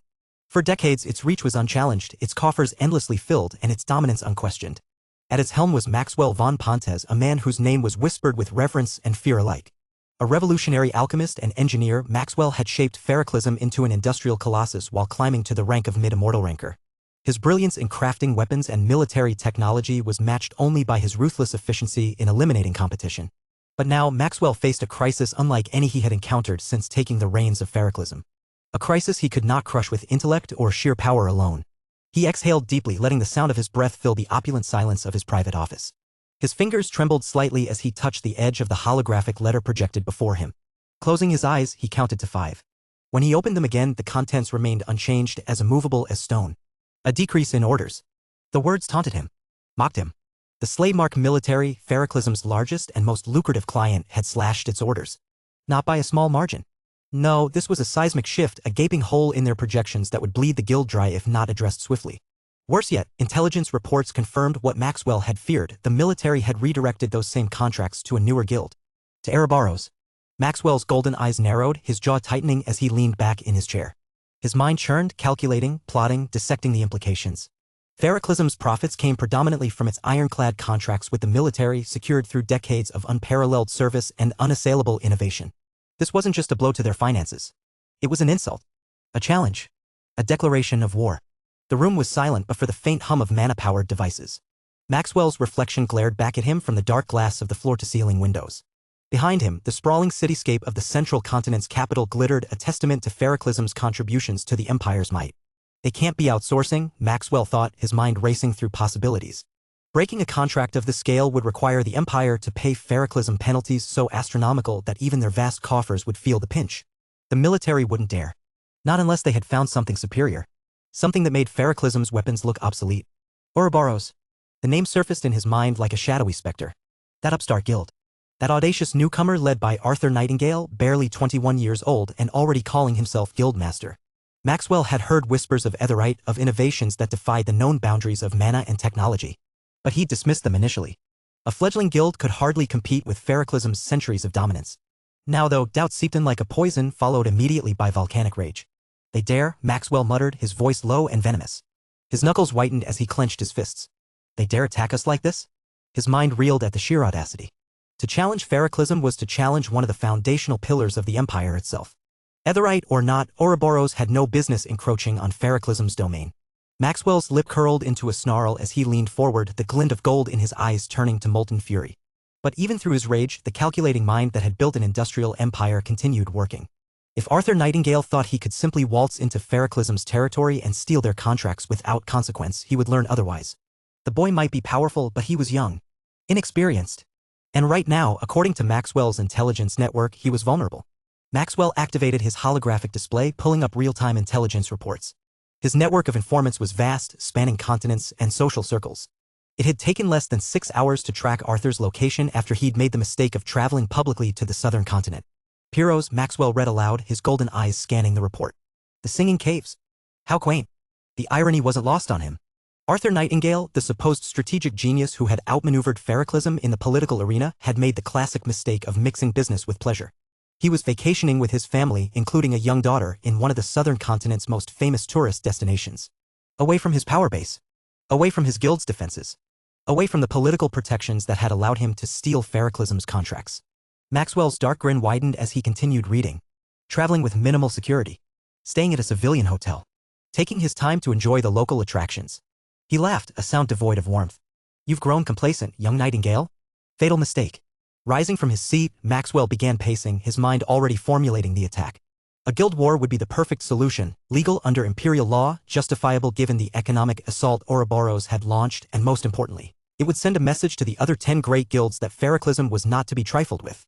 The beauty of targeting Arthur in the southern continent was that it could be framed as a precision strike against Ouroboros' leadership rather than an attack on southern sovereignty. The Vizirian royal family maintained neutrality in interguild conflicts, and Maxwell's lawyers had already confirmed that guild war declarations extended across continental boundaries when pursuing legitimate targets. Maxwell reached for his communication device, his fingers moving with predatory precision as he began issuing orders. Marshal Thorne, he said as the line connected to his chief military officer. Initiate Guild War Protocol 7. Target, Arthur Nightingale of Ouroboros. Location, Piros, Southern Continent. Authorization, Maxwell von Pontes, Guildmaster of Feroclism. Understood, sir, came the crisp reply. Estimated time to deployment? 2 hours, Maxwell replied, consulting his chronometer. I want overwhelming force. This ends tonight. Sir, what about civilian casualties? Piros is a tourist destination. Acceptable losses, Maxwell cut him off coldly. Nightingale chose to hide among civilians. Their blood is on his hands, not ours. Focus fire on the target location, but I want everyone to know that crossing Feroclism has consequences. As Marshal Thorne began barking orders in the background, Maxwell activated additional communication channels. His media team would need to craft the narrative Ouroboros had conducted an unprovoked economic assault on Feroclism, forcing a defensive response. His legal team would handle any international complications. His intelligence division would ensure that Arthur had no advance warning of the attack. Sir, came another voice on the tactical channel. Orbital strike platforms are positioning over the southern continent. Mana-enhanced weapons are charged and ready. We have visual confirmation of the target location. Maxwell pulled up the tactical display, watching as his forces moved into position like pieces on a chessboard. 3 strike teams equipped with Feroclism's most advanced combat technology. Orbital bombardment platforms. Enough firepower to level a small city, all focused on one hotel in Piros where a young guild master thought he was safe. Visual confirmation of Arthur Nightingale? Maxwell asked. Affirmative. Target is currently on the hotel's terrace with 3 companions. Minimal security presence detected. Perfect. Maxwell's golden eyes gleamed with savage satisfaction. Arthur was exactly where intelligence had placed him, relaxed, unguarded, surrounded by the people he cared about most. The boy had made himself vulnerable, and Maxwell intended to exploit that weakness completely. All units, this is Guild Master von Pontes, Maxwell announced on the general tactical frequency. Arthur Nightingale and Ouroboros have declared economic war on Feroclism by stealing our military contracts. Tonight, we respond with the full might of our guild. This is not just retaliation, this is a lesson. When you challenge one of the 12 great guilds, you face the consequences. He paused, watching the tactical display as his forces completed their final positioning. In the distance, he could see the peaceful lights of Piros, unaware of the destruction bearing down on them. Remember, Maxwell continued, his voice carrying across the communication network to hundreds of Feroclism operatives, we are not murderers. We are defenders. Ouroboros struck first. We are simply ensuring they understand the price of their aggression. All units, prepare for coordinated assault. Maxwell settled back into his command chair, watching the tactical display with the cold satisfaction of a predator about to strike. Arthur Nightingale had played his political games brilliantly in the comfortable halls of the imperial capital. Now he would learn what happened when those games spilled into the real world. Begin the assault, Maxwell commanded. On the display, the first explosions bloomed like deadly flowers across the peaceful city of Piros. The singing caves, famous for their harmony and beauty, erupted in fire and thunder as Feroclism's weapons began their deadly song. Chapter 710, Guild War 2. The night sky above Piros erupted in flames as Feroclism's orbital strike platforms unleashed their first volley. Mana-enhanced projectiles streaked toward the peaceful canyon city like falling stars, each one carrying enough destructive force to level a city block. Maxwell von Pontes watched from his command center aboard the flagship Iron Dominion, his golden eyes reflecting the deadly light show below. His fingers gripped the tactical display's edge with white-knuckled intensity as he waited for the inevitable destruction. Arthur Nightingale had made his final mistake by leaving himself vulnerable, and now he would pay the ultimate price. Direct hits confirmed on target location, reported his weapons officer, her voice crisp with military precision. Calculating damage assessment. Maxwell allowed himself a cold smile. Excellent. Prepare for second volley. I want nothing left of that hotel but... The smile died on his lips. On the tactical display, the impact zones showed something impossible. Where there should have been devastation, where ferroclasm engineering should have carved molten craters into the earth, the building stood untouched. Intact. Protected. What? Maxwell breathed, leaning forward. Run the targeting analysis again. Check for system errors. Sir, targeting systems show green across all platforms, came the confused reply. Direct hits confirmed, but the damage readings don't match expected parameters. Maxwell's mind raced through possibilities.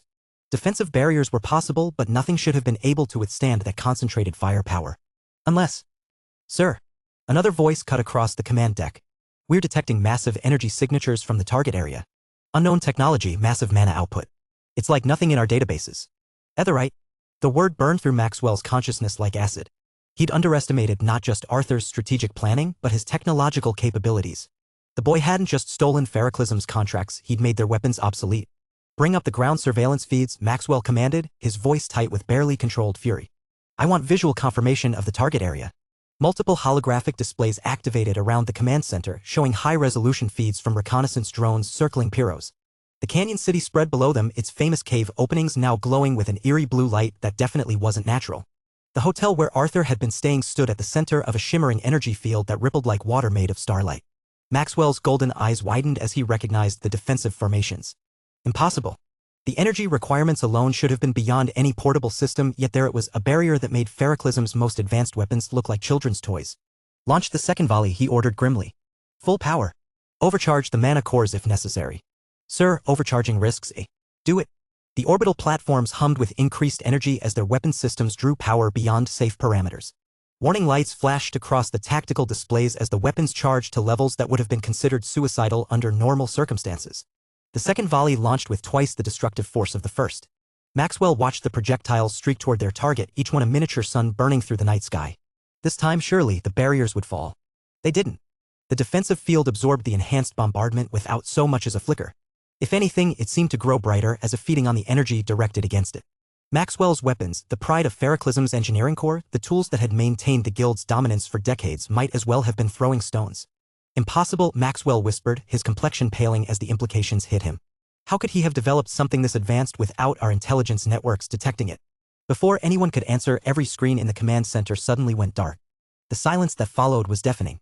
Emergency lighting cast eerie shadows across the command deck as backup systems struggled to compensate for what appeared to be a complete system failure. Maxwell's senior officers exchanged confused glances, their training inadequate for a situation this unprecedented. Then, one by one, the screens began flickering back to life. But instead of tactical displays and weapon readouts, they showed something else entirely. Arthur Nightingale's face. The young man appeared on every monitor throughout the command center, his azure eyes bright with intelligence and something that looked suspiciously like amusement. He was seated in what appeared to be a comfortable chair, completely relaxed despite the fact that orbital weapons had just been fired at his location. Behind him, Maxwell could see the warm interior of the hotel, untouched and peaceful. Good evening, Maxwell, Arthur said, his voice somehow reaching them through their own communication systems. I hope you're enjoying the light show. Quite impressive, really. I can see why the slave-mark military paid such premium prices for ferroclasm's weapons. Maxwell's hands clenched into fists as rage boiled through his veins. How are you? Broadcasting through your own systems? Arthur interrupted with a slight smile. Oh, that's the beautiful thing about modern warfare, Maxwell. When everything is connected, everything becomes vulnerable. Your weapons platforms, your communication networks, your tactical computers, they're all running on systems that can be influenced, shall we say. As if to demonstrate his point, warning alarms began blaring throughout the command center. Weapon systems that had been charging for a third volley suddenly powered down. Navigation computers began displaying error messages. Even the environmental controls seemed to flicker uncertainly. You see, Arthur continued conversationally, while you've been spending decades perfecting bigger guns and more explosive projectiles, I've been working on something far more elegant. Information warfare. Digital infiltration. The art of making your enemy's own tools work against them. Maxwell felt ice forming in his chest as the reality of his situation became clear. You hacked our systems. Hacked is such an ugly word, Arthur replied with mock offense. I prefer to think of it as a comprehensive security audit. And I'm afraid your systems failed quite spectacularly. Arthur leaned forward slightly, his expression becoming more serious. Did you really think I would travel to the southern continent without taking precautions? That I would leave myself vulnerable to attack from a guild as predictably aggressive as Feroclism? The young man's hand came up and he pointed directly at the camera at Maxwell with 2 fingers indicating his own eyes. The gesture was simple, unmistakable, and infuriating in its casual confidence. "I'm watching you," it said. "I see everything you're doing." Maxwell's vision tinged red with fury. The casual arrogance in that gesture, the implicit mockery of Feroclism's technological superiority, the sheer audacity of hijacking their own systems to deliver the insult, it was beyond intolerable. "You think you're clever, boy?" Maxwell snarled at the screens. "You think technology is everything?" Arthur's smile widened slightly. "I think preparation is everything, Maxwell. And I've been preparing for this conversation for quite some time." The connection cut abruptly, leaving the command center in stunned silence. For several heartbeats, nobody moved. The weight of what had just happened, the complete technological superiority Arthur had demonstrated, the casual way he'd neutralized their most advanced weapons, settled over them like a suffocating blanket. But Maxwell von Pontes hadn't built Feroclism into one of the 12 great guilds by accepting defeat easily. "Sir?" His aide ventured carefully. "Your orders." Maxwell straightened, his golden eyes burning with renewed determination. Arthur might have neutralized their weapons, might have infiltrated their systems, might have made their technological advantages irrelevant. But there was one thing the young guild master couldn't hack, couldn't influence through digital manipulation. Raw, overwhelming force. "Signal the mercenary teams," Maxwell commanded, his voice carrying the cold certainty of a man who had just shifted to an entirely different kind of warfare. "Full deployment. Every adventurer on our payroll, every contracted warrior, every hired blade. I want them on the ground in Pyros within the hour." "Sir, are you certain?" "The cost alone." "The cost is irrelevant," Maxwell cut him off sharply. "Arthur Nightingale has made one critical error in his calculations. He's focused so intently on technological superiority that he's forgotten the most basic principle of guild warfare." Maxwell's lips curved into a predatory smile as he watched the tactical display begin, showing the deployment of Feroclism's most dangerous assets, not their weapons or their technology, but their people. Ascendant rank fighters, integration rank mages, specialists whose abilities couldn't be hacked or digitally compromised. Sometimes, Maxwell continued, the solution to a technological problem is remarkably simple. You send people who don't care about your computers or your clever little security systems. People who solve problems with steel and magic and raw determination. He activated the general communication channel, his voice carrying to every mercenary team preparing for deployment. "Arthur Nightingale thinks he's won because he can manipulate our machines. Show him what happens when he faces warriors who don't need machines to kill." Meanwhile, in the peaceful comfort of the hotel's main lounge, Arthur Nightingale leaned back in his chair and allowed himself a satisfied smile. The holographic displays surrounding him showed exactly what he'd expected to see: Maxwell's forces scrambling to deploy ground troops after their technological assault had failed so spectacularly. "Everything is proceeding exactly according to plan," Luna observed from within his consciousness, her mental voice carrying a note of impressed approval. "Maxwell is predictable," Arthur replied silently, his fingers dancing across the virtual interface only he could see. "When technology fails him, he'll default to overwhelming force. It's the response of someone who's never had to think beyond raw power." "The real battle is about to begin," Luna noted. Arthur's smile widened as he watched the tactical projections update in real time. Maxwell's ground forces were already making the mistakes Arthur had anticipated, moving too quickly, assuming their numbers would be sufficient, underestimating the defensive advantages Arthur had spent so much time preparing. "No," Arthur thought with quiet satisfaction. "The real battle is already over. Maxwell just doesn't know it yet." Chapter 711, Guild War 3. I wasn't a fool. I knew that poking the bear known as Feroclism would result in them taking heavy action against me directly. And what better timing to attack than when I was in the southern continent, away from my guild and powerless? Feroclism did have the right to be arrogant after all. In terms of overall strength, they were stronger than Ouroboros. Their guild had centuries of accumulated power, resources, and expertise. Maxwell von Pontes himself was a mid-immortal ranker with decades of combat experience, while I was merely a high ascendant ranker who had achieved my position through political maneuvering rather than raw strength. There was no way I should be able to win this battle. Unfortunately, this battle was never meant to be fair. From my position on the inn's reinforced terrace, I watched through enhanced surveillance feeds as Feroclism's mercenary forces descended on Pyros like a plague of locusts. Over 3,000 combat specialists, ranging from white-rank foot soldiers to several ascendant-rank commanders. Each one hand-picked from Feroclism's extensive roster of contracted killers. Maxwell had deployed overwhelming force, just as I'd predicted he would. The man was nothing if not predictable in his brutality. "Everything is proceeding as expected," Luna observed from within my consciousness. "Better than expected," I replied silently, my fingers dancing across the holographic interface only I could see. Maxwell's emotional state is making him sloppy. He's committed every available asset to this assault. Through my surveillance network, I watched the enemy forces spreading throughout the canyon city like oil across water.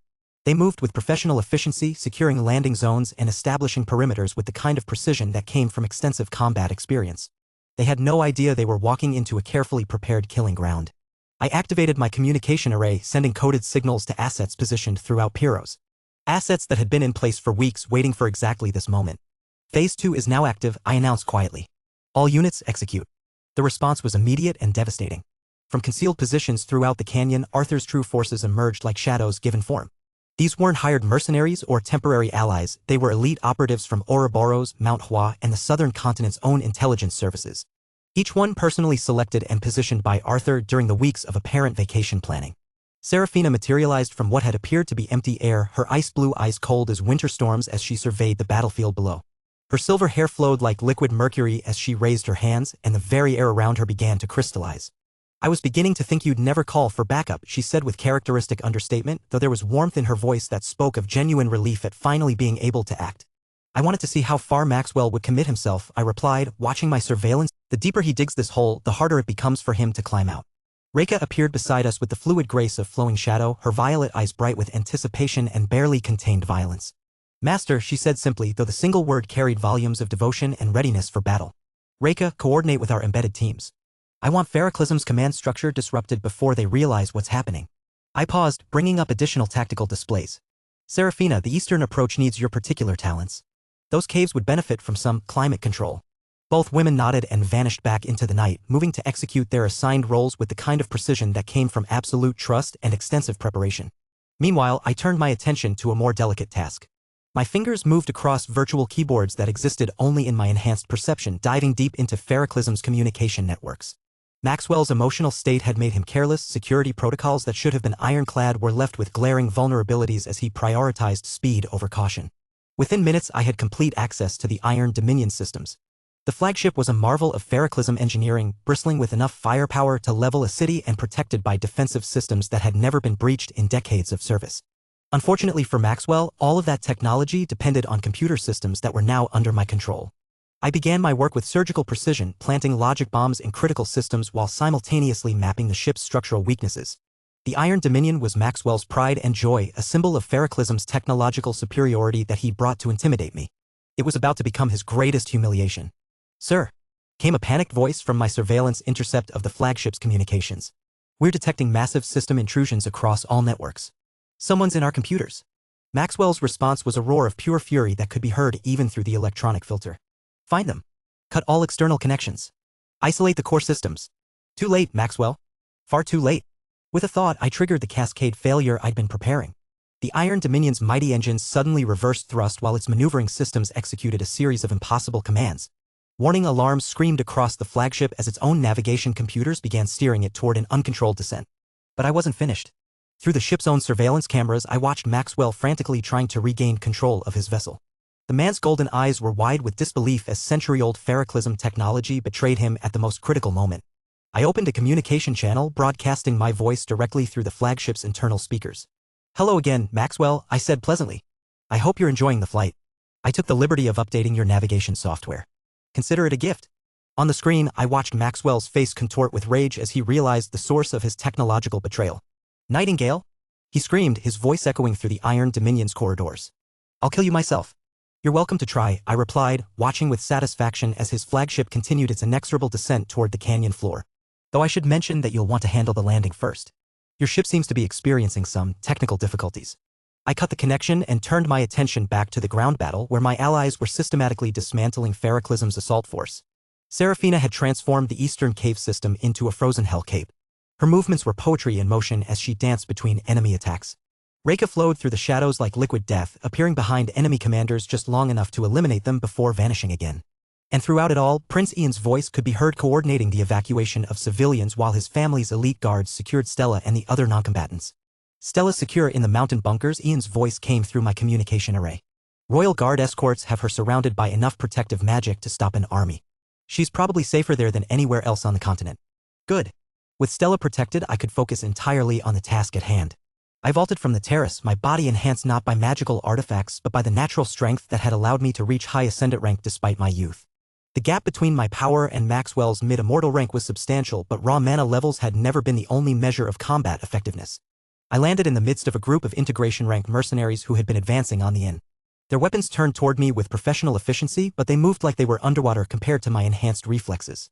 My first opponent swung a mana-enhanced blade that could have carved through steel. I sidestepped the attack and drove my palm into his solar plexus, sending him flying backward into his companions with enough force to crater the canyon wall behind them. The remaining mercenaries attacked as a coordinated unit, their varied magical abilities creating a storm of elemental destruction that should have overwhelmed any single opponent. Unfortunately for them, I'd spent years training against multiple opponents under conditions far more challenging than this. I moved through their attacks like a dancer performing a lethal ballet, each movement precisely calculated to avoid damage while positioning me for devastating counterstrikes. Within seconds, the entire squad was down, their unconscious forms scattered across the canyon floor. More enemies approached from multiple directions, but I was no longer alone. Serafina appeared at my left side, ice crystals swirling around her like a crown of winter. Her arrival was accompanied by a wave of freezing air that turned the moisture in the canyon into deadly projectiles. Reika materialized at my right, shadows coiling around her form like living armor. Her violet eyes gleamed with predatory satisfaction as she surveyed the approaching enemies. "Ready?" I asked, though I already knew the answer. "Always," Serafina replied, her voice carrying the absolute certainty of winter itself. "For you, Master," Reika added, her tone carrying the devotion of someone who would follow me into hell itself. Together, we advanced into the ranks of Feroclism's forces like an avalanche of destruction. My enhanced strength allowed me to match opponents who technically outranked me, while Serafina's ice swordsmanship and Reika's shadow swordsmanship provided perfect tactical support. We carved through their lines with systematic efficiency, each enemy falling before our coordinated assault. These weren't random acts of violence, this was surgical dismantling of Feroclism's combat capability. Chapter 712, Guild War 4. The Iron Dominion crashed into the canyon floor with the sound of a dying god. Maxwell von Pontes pulled himself from the wreckage of his command center, red blood trickling from a gash across his forehead where a piece of shrapnel had found its mark. Around him, the mighty flagship's hull groaned and twisted, its once pristine corridors now a maze of sparking electronics and buckled metal. The crash that would have killed a dozen lesser men was merely an inconvenience to someone of his caliber, though the humiliation burned far worse than any physical wound. "Status report," he growled, activating his emergency communication device as he stumbled through the debris. Static answered him initially, then broken voices began filtering through the chaos. "Eastern squad completely eliminated. Ice blossoms everywhere, can't advance. Shadows, they're coming from the shadows." Maxwell's jaw clenched as the true scope of the disaster became clear. His overwhelming force, 3,000 of the finest adventurers, was being systematically dismantled by what appeared to be a handful of opponents. Impossible. It was utterly impossible. But as Maxwell emerged from the crashed flagship's emergency exit, the evidence of that impossibility lay scattered across the canyon floor. Bodies of integration rank fighters who should have been more than capable of handling any reasonable opposition were strewn about like broken dolls. Their expensive equipment, their years of training, their hard-earned experience, all rendered meaningless by an enemy that fought with surgical precision. "Sir." One of his surviving lieutenants rushed toward him, relief evident on the man's face at seeing Maxwell alive. "Thank the gods, Yuri." "How many?" Maxwell cut him off sharply. "Sir? How many are still combat effective?" The lieutenant's face paled as he consulted his tactical display. "Roughly 60% casualties, sir. Most of the white rank and integration rank forces are down. Some dead, most severely injured and unable to continue fighting." Maxwell felt his blood pressure spike. 60% casualties, and they hadn't even engaged Arthur himself yet. These weren't random thugs they were losing, these were seasoned professionals who had survived countless conflicts. "The Ascendant rank fighters?" "Still operational, sir. Their enhanced constitutions allowed them to weather the initial assault better. But morale is..." The lieutenant hesitated. "Poor, sir. Very poor."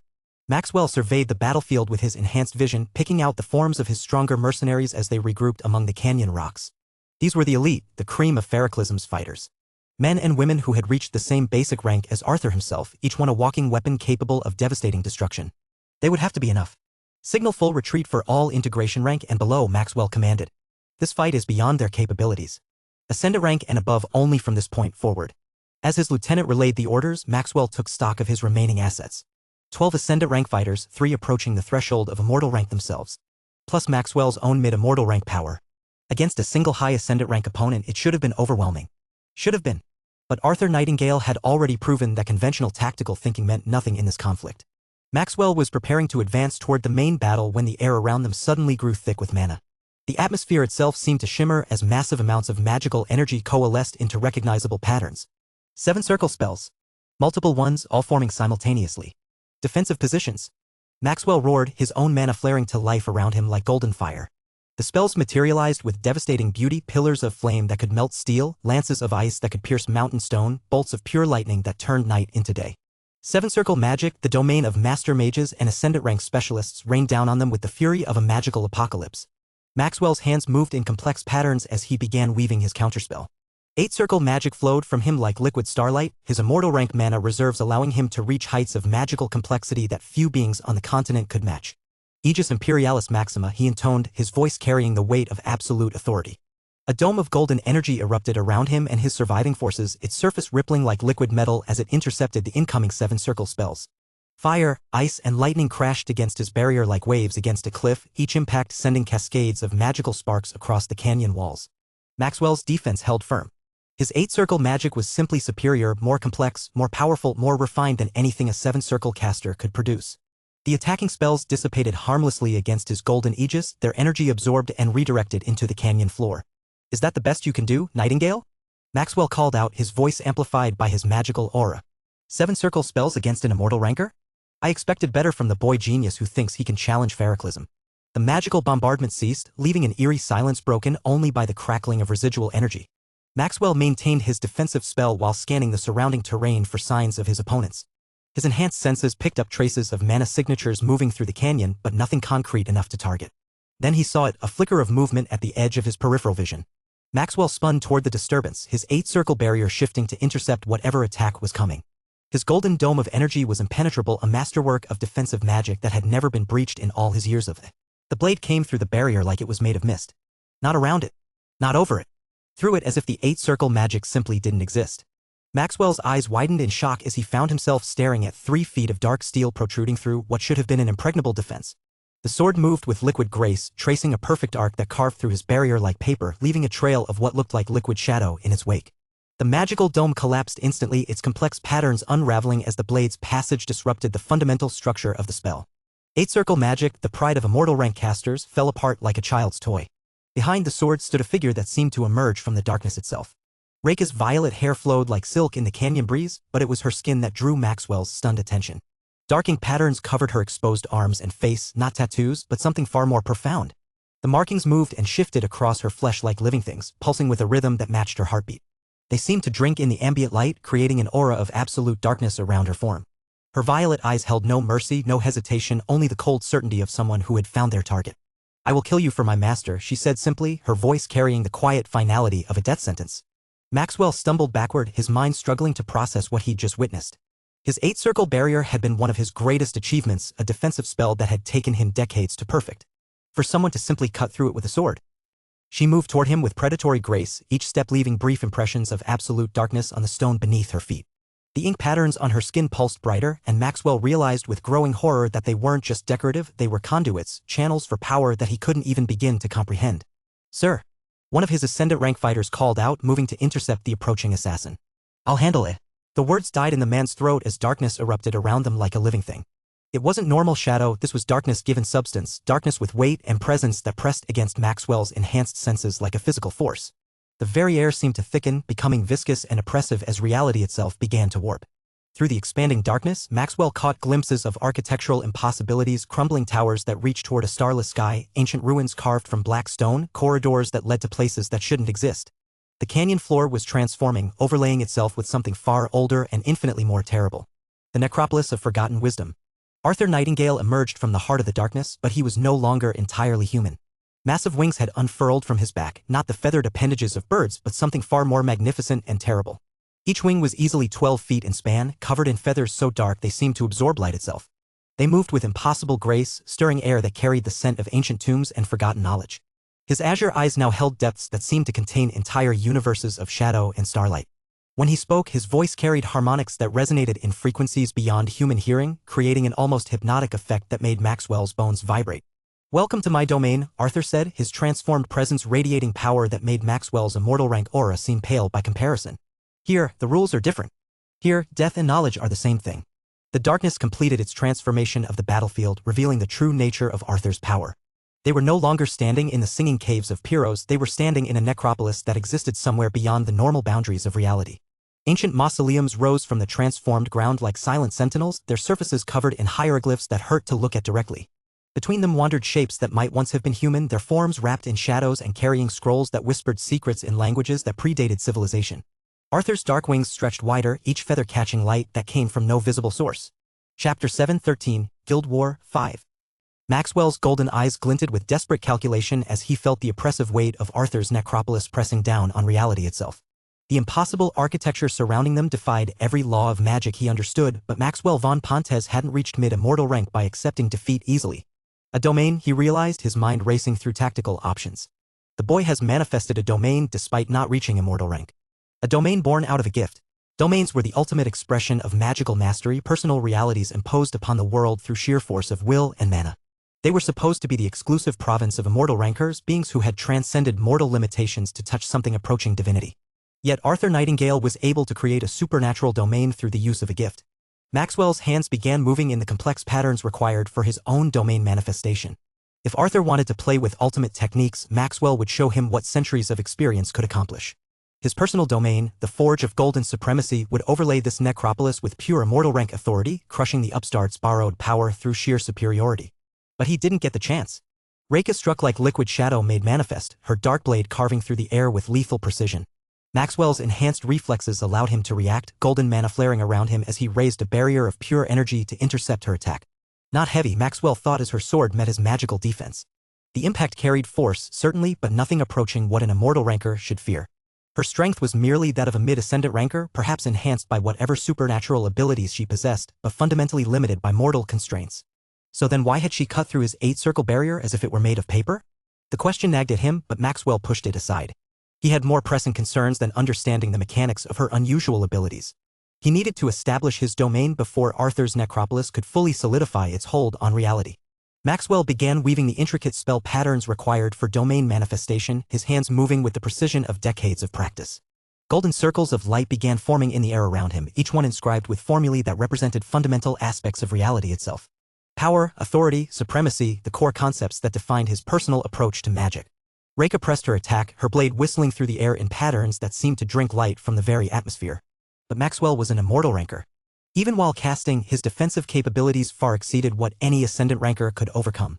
He deflected her strikes with casual flicks of magical force, maintaining his focus on the growing complexity of his domain circles. Just as the final pattern was about to lock into place, something else entered the battle. It came without warning, without visible manifestation, but with the crushing weight of absolute authority. Maxwell felt it like a physical blow, not to his body, but to his very essence as a magical being. Every circle he had carefully constructed simply dissolved. Not dispelled. Not overwhelmed. They simply ceased to exist, as if something of incomprehensible power had decided that Maxwell's magic was not permitted to function.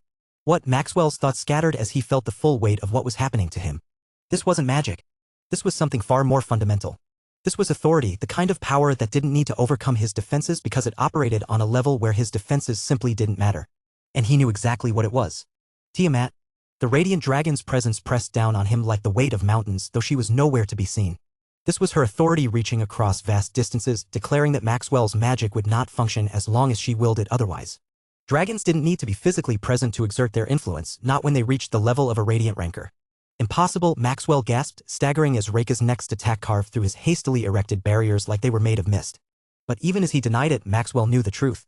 Arthur had somehow secured the backing of one of the most powerful beings in the world. The radiant dragon's authority was making it impossible for Maxwell to access his full magical capabilities. Reika didn't waste the opportunity.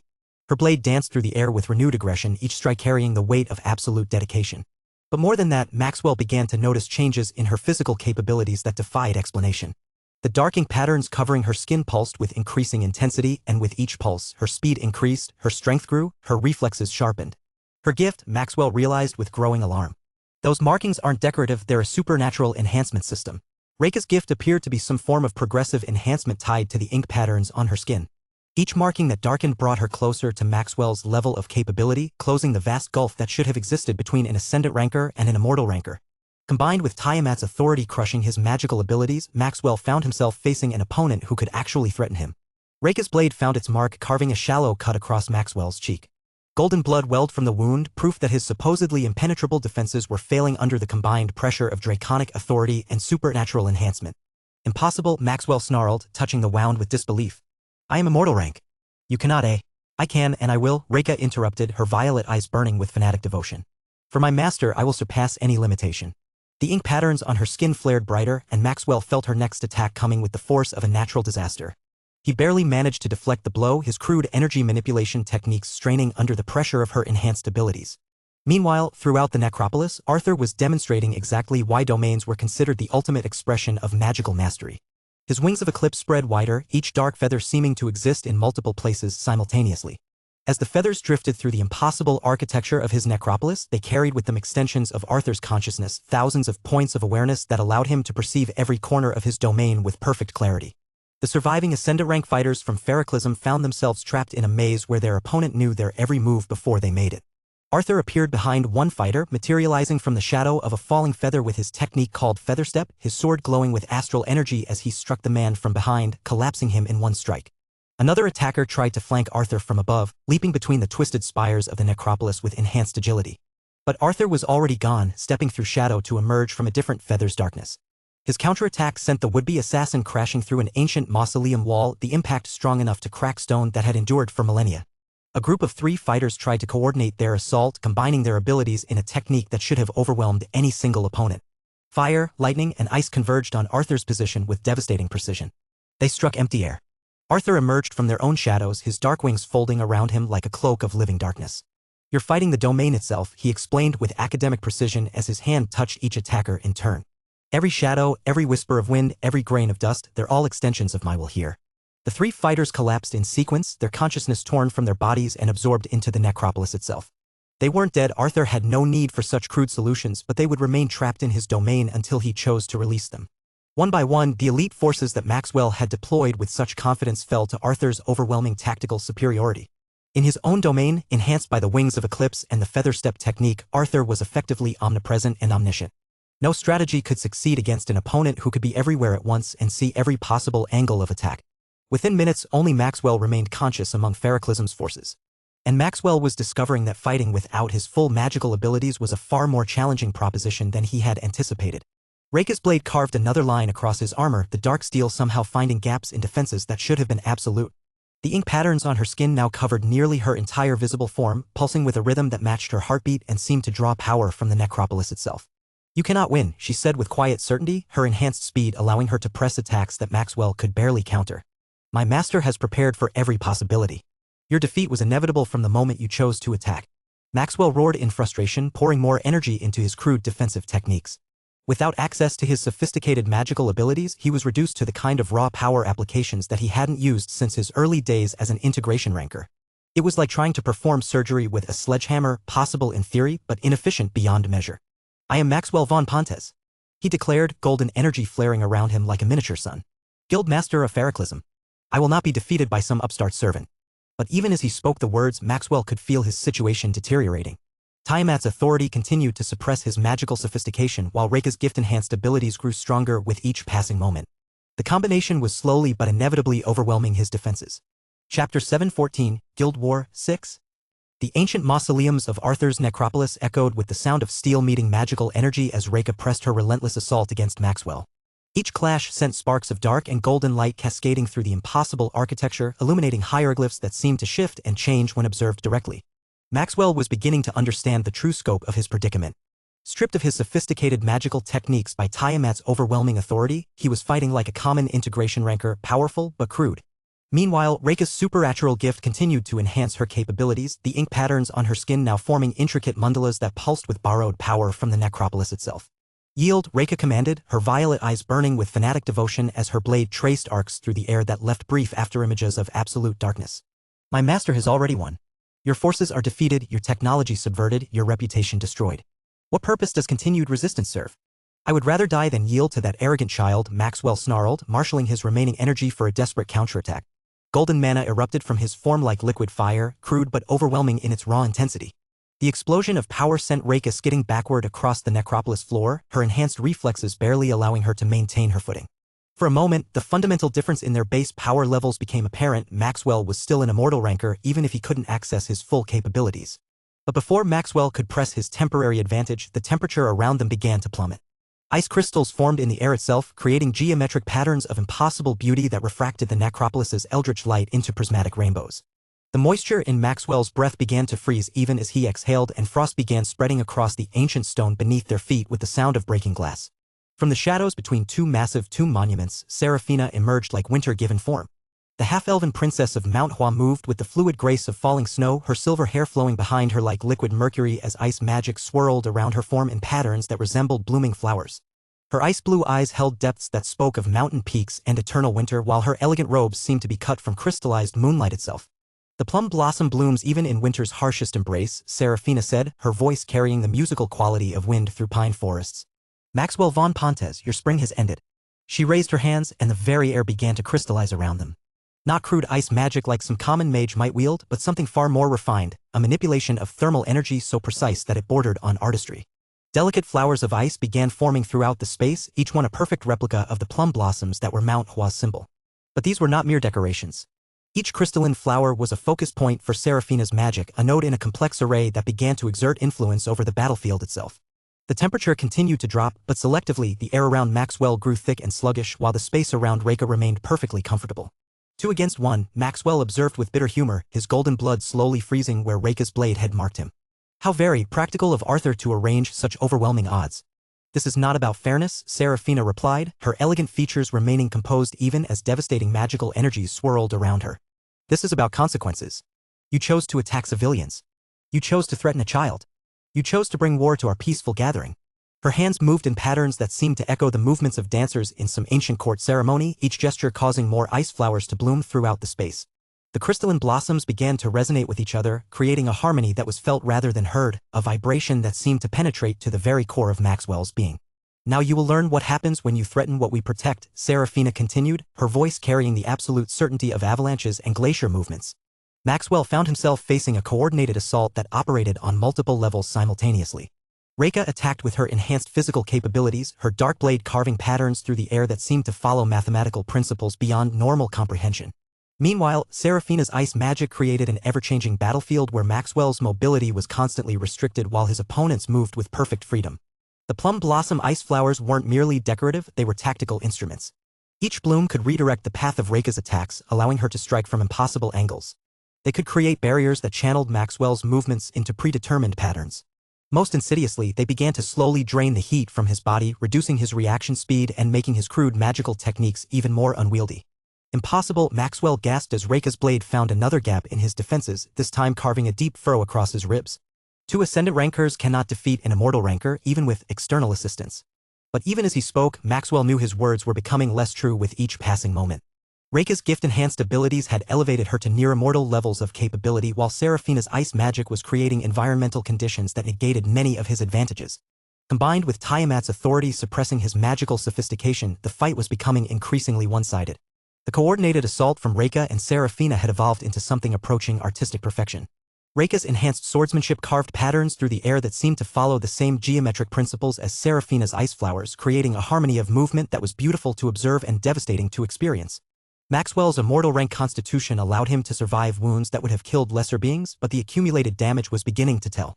Golden blood from dozens of cuts painted abstract patterns across his armor, while the gradual heat drain from Serafina's magic was making his movements increasingly sluggish. This is taking too long, Reika observed, her violet eyes analyzing Maxwell's defensive patterns with tactical precision. Master will want to conclude this soon. Agreed, Serafina replied, her ice-blue gaze measuring the distance between herself and their opponent. The final movement approaches. The 2 women exchanged a look of perfect understanding, then moved with coordination that spoke of extensive practice. Reika's assault became a controlled retreat, drawing Maxwell forward into a position precisely defined by Serafina's ice flower array. Maxwell, desperate to press what he thought was an advantage, followed exactly as they had predicted. Too late, he realized his error. Serafina's hands moved in the final pattern of her technique, and every ice flower in the array resonated simultaneously. The temperature around Maxwell didn't just drop, it plummeted to levels that would have flash-frozen normal matter. His movements became locked in place as the moisture in the air around him crystallized into restraining bonds of perfect ice. Reika's blade moved with enhanced precision, the dark steel carving through Maxwell's immobilized defenses to find the gaps in his armor with surgical accuracy. But instead of striking to kill, she aimed for specific pressure points that would disrupt his magical energy flow even further. Maxwell found himself trapped, wounded, and increasingly unable to mount any effective resistance. It was at this moment that Arthur chose to make his entrance.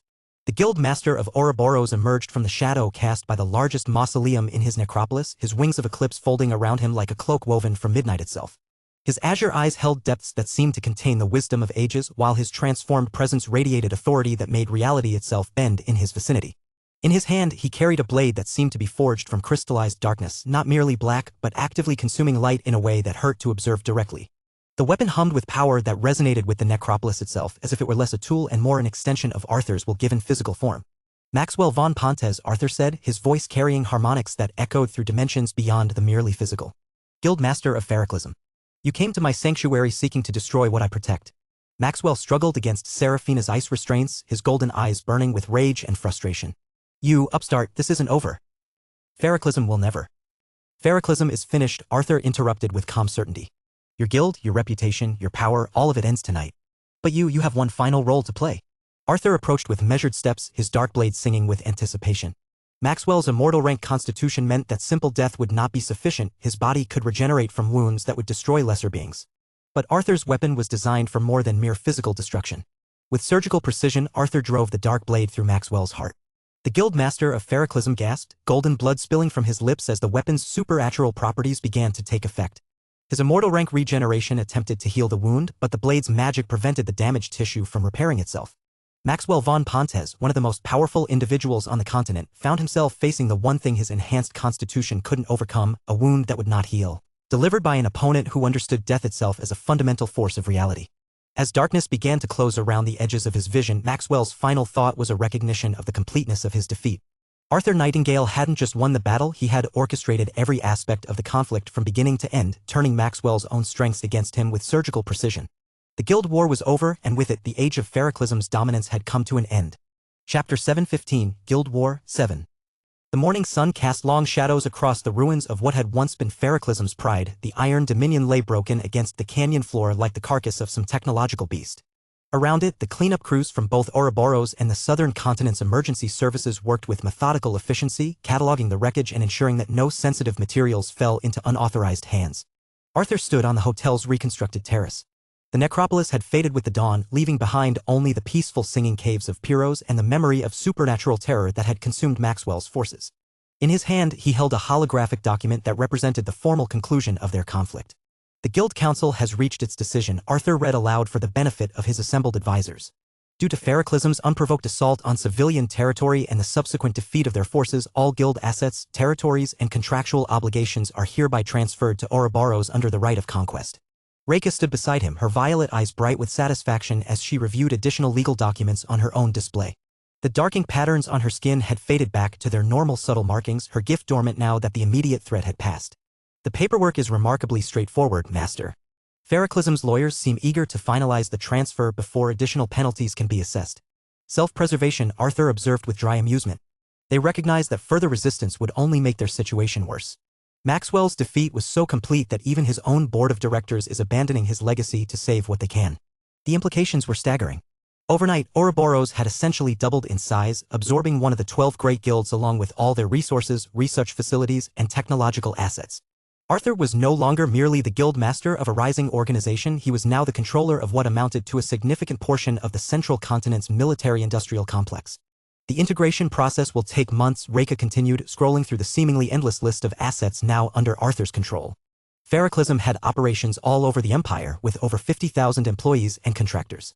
Their research division alone has been working on projects that could revolutionize multiple industries. Priority assessment? Arthur asked, though he suspected he already knew the answer. Etherite integration across all applicable technologies, Reika replied immediately. Feroclism's conventional weapons and defense systems are impressive, but they're fundamentally limited by traditional energy sources. Combining their engineering expertise with our Etherite applications could produce results that exceed both organizations' individual capabilities. Arthur nodded thoughtfully. The victory over Feroclism had been more than just a demonstration of power, it was proof of concept for his eventual domination of all 12 great guilds. If he could absorb and integrate Feroclism's assets successfully, it would provide a template for dealing with the remaining 11. What about personnel? He asked. Mixed results, Reika admitted. Roughly 30% of Feroclism's workforce has requested transfer to other organizations rather than work under Ouroboros management. However, the majority seem willing to adapt, especially given the generous retention packages we're offering. And Maxwell's inner circle? Reika's expression darkened slightly. Those who participated in the assault on civilian territory are facing criminal charges through both Southern Continent and Imperial courts. The rest are being offered positions appropriate to their skills, but with significantly reduced authority. None of them will be in positions where they could undermine our operations.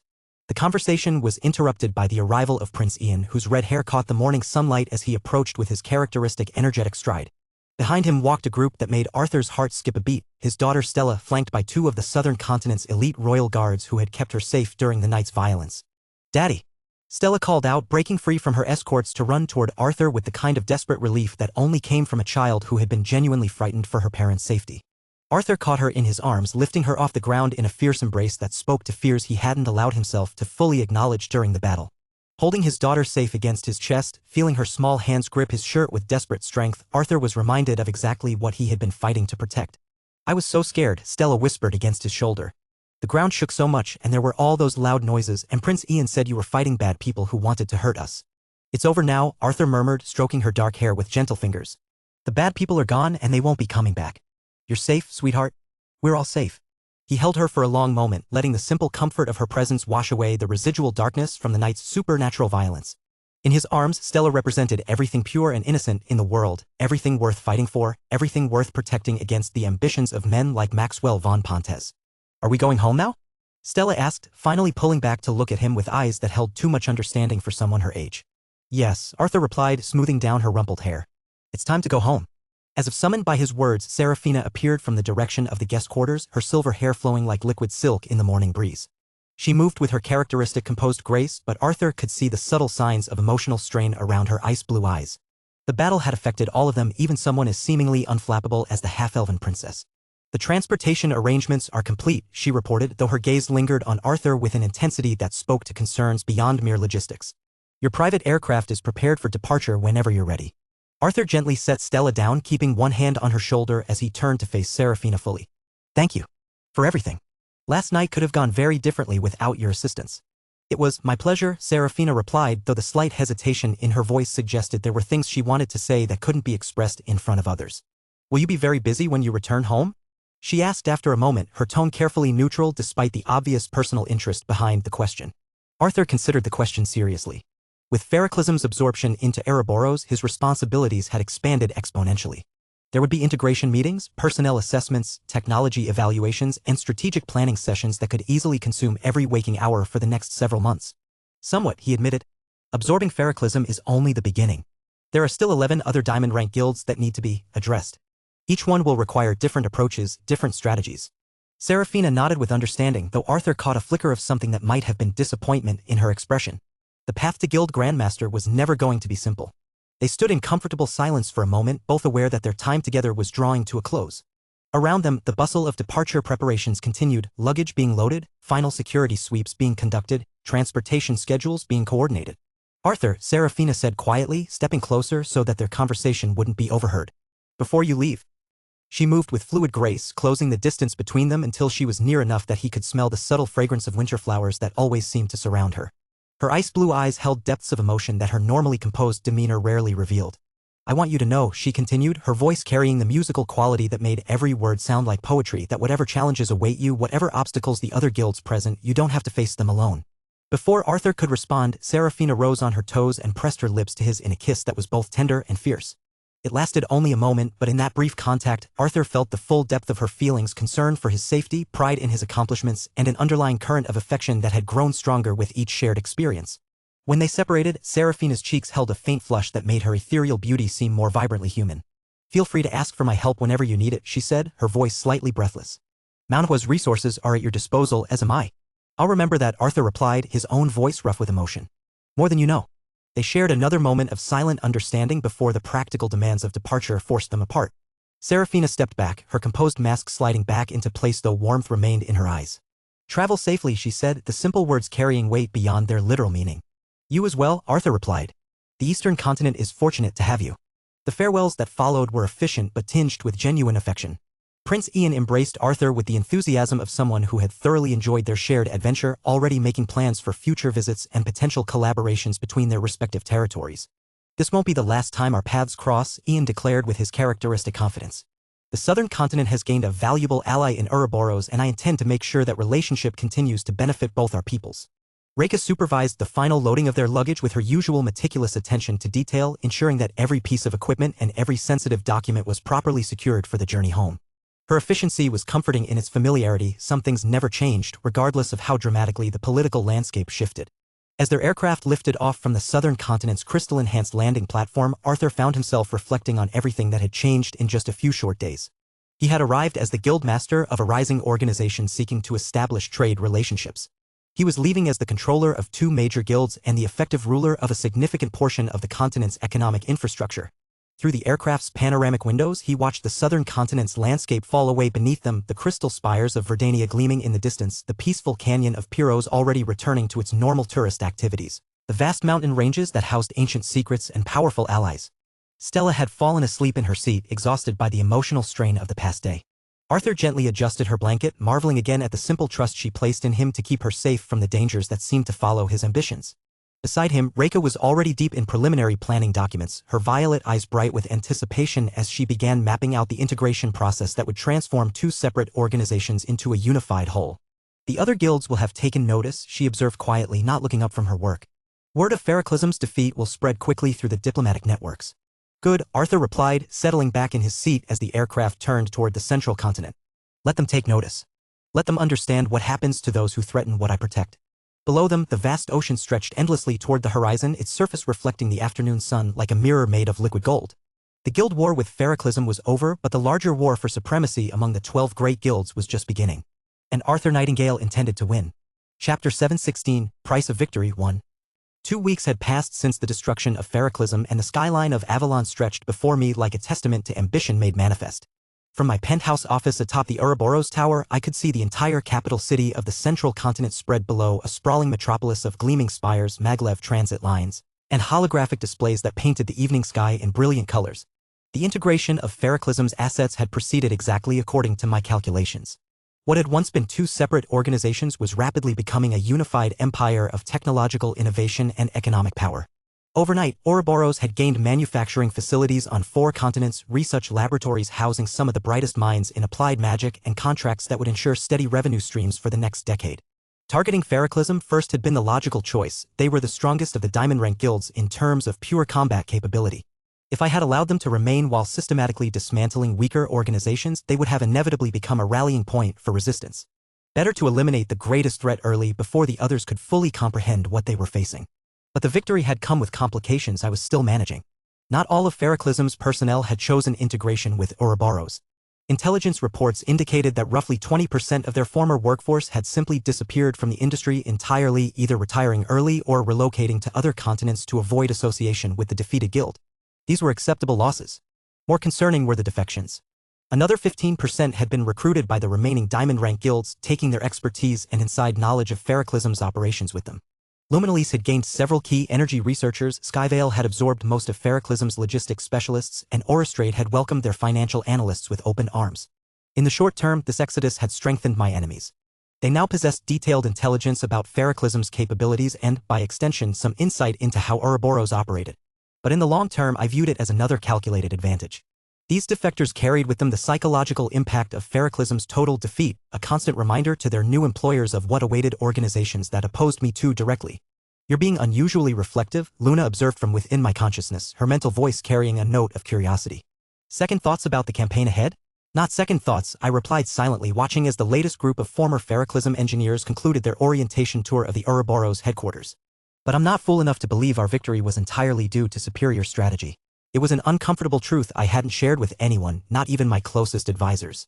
The battle at Pyros had been won through a combination of careful planning, technological superiority, and supernatural assistance that I couldn't guarantee would be available for future conflicts. Tiamat's intervention had been decisive in ways that most observers didn't fully understand.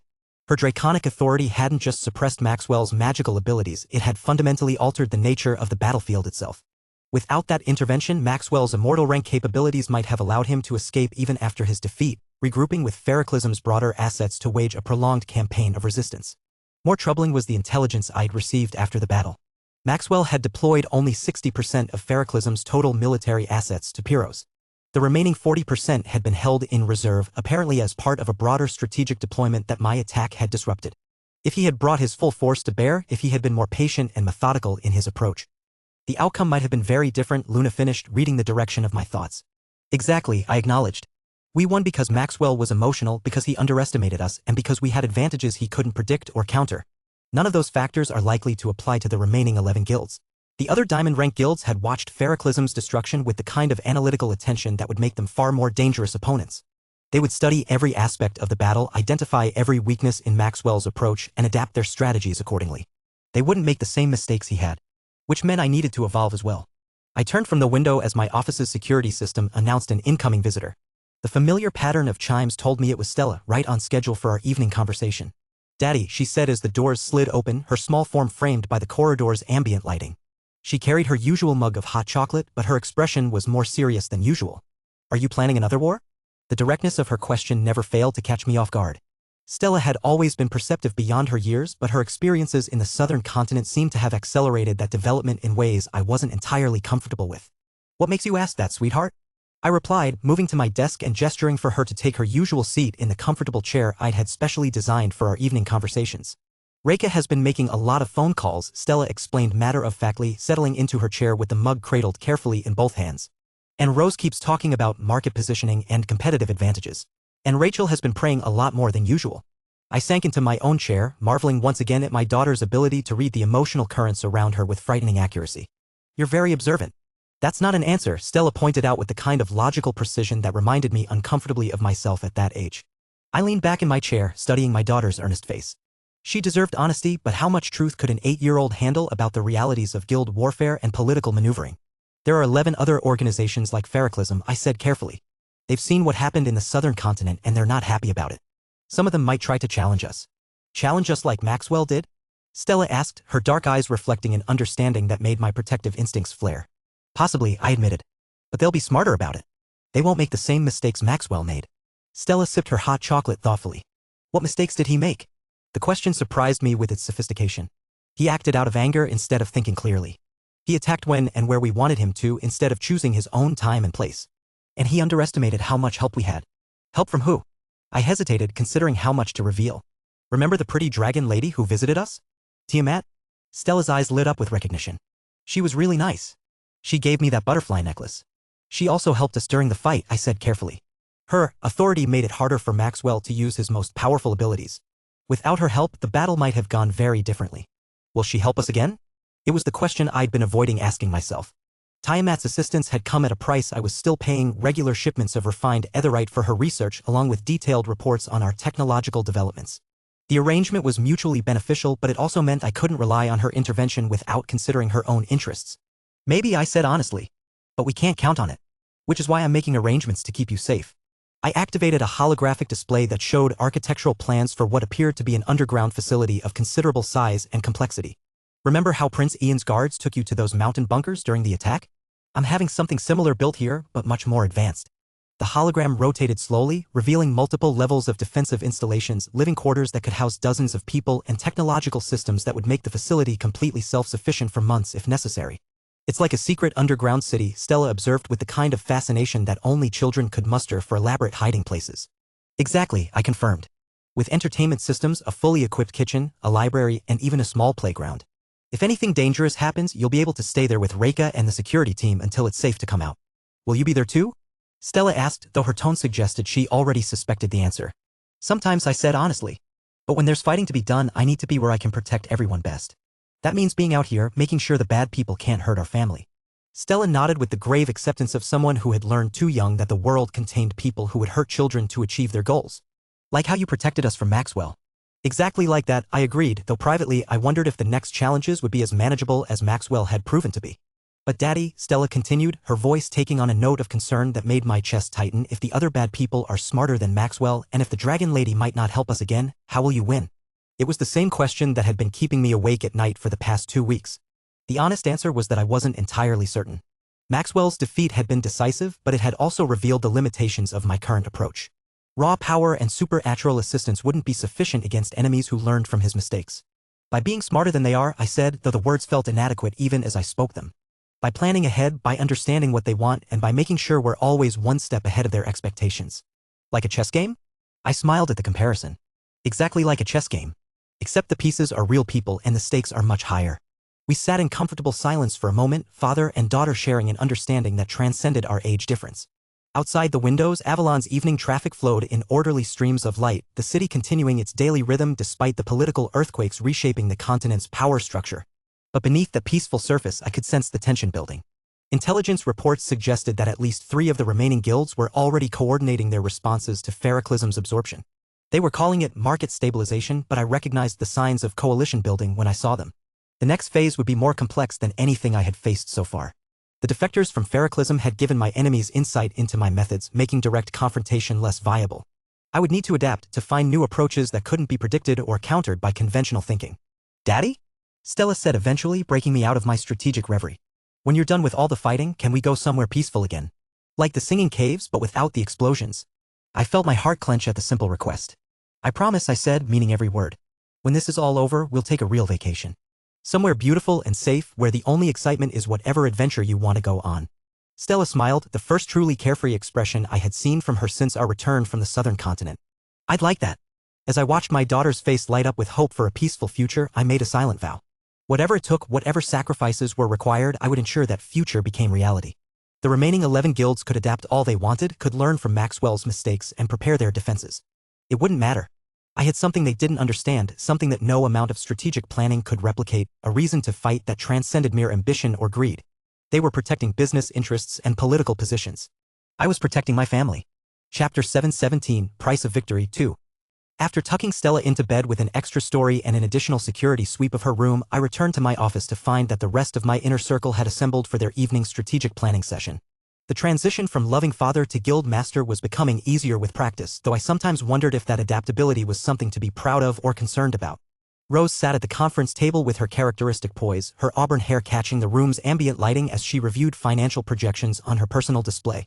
Elias occupied his usual position near the far end of the table, his meticulous notes and organizational materials spread before him in perfect order. As my secretary and administrative coordinator, he had been instrumental in managing the complex integration of Ferroclism's assets. His attention to detail and bureaucratic expertise had made the absorption process far smoother than it might have been otherwise. Reka stood behind my chair, her violet eyes bright with the kind of anticipation that suggested she had been busy with intelligence gathering throughout the day. Her network of contacts had expanded significantly since our return from the southern continent, drawing on former Ferroclism personnel who had chosen loyalty to her personally over institutional allegiance. "The market reaction has been better than we anticipated," Rose reported as I took my seat at the head of the table. "Ferroclism's former clients are actually relieved to be dealing with us instead. Especially the Imperial military, since they don't have to worry about the contracts." "Profitable anxiety," I observed. Fear of retribution kept clients paying premium rates for services they could have obtained elsewhere at lower cost. "True," Rose agreed. "But that same fear is now working in our favor. Former Ferroclism clients view Ouroboros as a safer alternative, someone who eliminates threats rather than creating them." Elias looked up from his detailed integration reports, adjusting his glasses as he spoke. "The bureaucratic aspects have proceeded remarkably smoothly. The legal transfer of assets, personnel contracts, and regulatory compliance issues that should have taken months to resolve were handled in weeks. Maxwell's abrupt departure simplified many procedures that typically involve extensive negotiations." I made a mental note to ensure Elias received appropriate recognition for his efforts. The administrative burden of absorbing an entire guild could have been overwhelming without his systematic approach to documentation and regulatory management. "Political ramifications?" I asked, though I suspected I already knew the broad outlines. "Mixed," Rose admitted, her expression becoming more serious. "The other great guilds are definitely taking notice, but their responses vary considerably. Some seem to be adopting defensive postures, while others appear to be forming alliances among themselves." Reka stepped forward, activating the room's tactical displays with a gesture.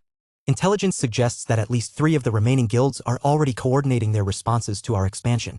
They're calling it market stabilization, but it's clearly preparation for coordinated resistance." The holographic displays around us began showing communication intercepts, financial transaction analyses, and movement patterns that painted a picture of increasing cooperation among our potential enemies. "Which guilds?" I asked, though I had my suspicions. "Luminalise, Skyvale, and Oristrade," Reka replied immediately. "Energy, transportation, and commerce. They're trying to create a unified front that could control critical infrastructure if they coordinate properly." "Natural alliance," Rose observed, her business-oriented mind immediately grasping the strategic implications. "Luminalise provides the power, Skyvale handles logistics, and Oristrade manages the financial networks. Together, they could theoretically create significant pressure on our operations." I leaned back in my chair, studying the tactical displays as they updated in real time. The alliance made sense from their perspective. Each guild brought complementary capabilities that could theoretically create a monopoly on essential services. But they were still thinking in terms of conventional business warfare. "They're making the same mistake Maxwell made," I said, though I kept my tone neutral. "Assuming that conventional business warfare will be sufficient." More importantly, they're still reacting to my moves instead of setting their own agenda. I activated the room's central holographic display, which began showing a three-dimensional map of the central continent marked with the locations and primary assets of all 11 remaining great guilds. Targeting Feroclism first wasn't a matter of convenience. I continued, watching as the display highlighted the power structures I had deliberately disrupted. They were the strongest of the diamond-rank guilds in terms of pure combat capability. If I had left them for later, they would have become the natural leader of any coalition against us. By eliminating them early, I forced the remaining guilds into a defensive posture where they're constantly reacting to my initiatives. The defections from Feroclism, Rose said thoughtfully, they're strengthening our current enemies in the short term. True, I acknowledged. Luminalise gained key researchers, Skyvale absorbed logistics specialists, and Auristrade welcomed their financial analysts. But those defectors carry something more valuable than expertise. They carry the psychological impact of witnessing Feroclism's total destruction. Every day they work for their new employers, they're reminded that no guild is too strong to fall. Elias shifted in his seat, consulting his detailed personnel files. There's something else to consider from an administrative perspective. The defectors also carry institutional knowledge about how quickly we dismantled their previous employer. They've seen the efficiency of our operations firsthand, and that will influence their advice to their new employers. They'll be advocates for caution, for negotiated settlements rather than direct confrontation. An interesting point that I hadn't fully considered. Psychological warfare through unwilling agents, I mused. The defectors become a moderating influence precisely because they understand our operational capabilities. Exactly, Elias confirmed, tapping his stylus against his tablet. Fear of organizational dissolution can be as effective as loyalty under the right circumstances. Reika pulled up additional intelligence reports, her fingers dancing across holographic interfaces as she compiled the latest information. However, we shouldn't underestimate the intelligence value they provide to our enemies. Several of the Feroclism defectors held positions that gave them insight into our operational methods, our technological capabilities, and our organizational structure. Specific concerns? I asked. They know about our Etherite integration programs, though not the full scope, Reika replied. They understand our general approach to personnel management and resource allocation. Most concerning, they have detailed knowledge of our southern continent relationships and the political arrangements that enabled our victory at Pyros. I felt a cold knot forming in my stomach. How much do they know about Tiamat's involvement? That's unclear, Reika admitted reluctantly. Most of Feroclism's forces were unconscious when the dragon's authority manifested. But some of their command staff remained aware during the early phases of the battle. They definitely know that external supernatural assistance was involved, though they may not understand the specific nature or source. The next phase will be more complex than Feroclism, I continued, pushing aside concerns about supernatural politics for the moment. The defectors have given our enemies insight into my methods, so direct confrontation is less viable. Instead of waiting for them to attack us, we're going to systematically dismantle their alliance before it can fully form. I gestured to the holographic display, which began highlighting specific targets in sequence. Auristrade first, cut off their financial networks and the alliance loses its economic coordination. Then Skyvale, without reliable transportation, Luminalise becomes isolated. Finally Luminalise itself and the entire coalition collapses. The Feroclism defectors will find themselves on the losing side once again. Timeline? Reika asked, though her tone suggested she was already mentally preparing deployment schedules. 3 months for the initial softening phase, I replied. Economic pressure, information warfare, targeted recruitment of their key personnel. We want them weakened and demoralized before we move to direct action. Economic warfare will be more complex against Auristrade, Rose warned. They specialize in financial manipulation, it's literally their core competency. Going against them on their chosen battlefield could be challenging. Which is why we won't fight them on their chosen battlefield, I replied. Auristrade's strength lies in traditional financial instruments, currency exchange, investment banking, contract negotiation. But they're vulnerable to disruption from outside their paradigm. I activated a subsidiary display that showed preliminary plans I had been developing in secret. Cryptocurrency systems based on Etherite verification protocols. Distributed ledger technologies that bypass traditional banking infrastructure. Automated trading algorithms that can respond faster than human decision-making. The room fell silent as they absorbed the implications. Rose was the first to speak, her voice carrying a note of impressed approval. You're not just planning to defeat them, she said. You're planning to make their entire industry obsolete. Exactly, I confirmed. Why fight an enemy in a battle they might win when you can eliminate the battlefield entirely? And the other 8 guilds? Rose inquired. My smile carried the cold satisfaction of someone who had thought several moves ahead of his opponents. They'll be watching how we handle the alliance. Those who demonstrate wisdom will find themselves offered generous partnership terms. Those who choose resistance. I let the implication hang in the air, though everyone in the room understood perfectly what fate awaited organizations that followed Maxwell's example. There's one more thing, I said, my expression becoming more serious. The escalation means increased security risks for everyone close to us. I want comprehensive protection details for all family members, enhanced surveillance of our primary facilities, and full activation of our counterintelligence networks. Already in progress, Reika confirmed. The new security protocols will be in place within 48 hours. As the meeting concluded and my advisors departed to implement their respective aspects of the plan, I found myself once again standing at my office windows looking out over the city that had become the center of my growing empire. 11 guilds still stood between me and absolute control of the continent's economic infrastructure. 11 organizations with centuries of accumulated power, wealth, and political connections. Under normal circumstances, the task would have been impossible for any single person to accomplish. But I had never intended to fight under normal circumstances. Choosing Feroclism as my first target had been the cornerstone of this entire campaign. By eliminating the strongest opposition early, I had demonstrated that raw power was insufficient protection against strategic thinking. The defectors now working for my enemies served as constant reminders of that lesson, undermining their new employers' confidence from within. Every day that passed, the remaining guilds grew more desperate, more willing to make the kinds of mistakes that would allow me to exploit their weaknesses. Feroclism's destruction hadn't just removed an enemy, it had psychologically damaged all of my future opponents. The real war begins now, Luna observed quietly.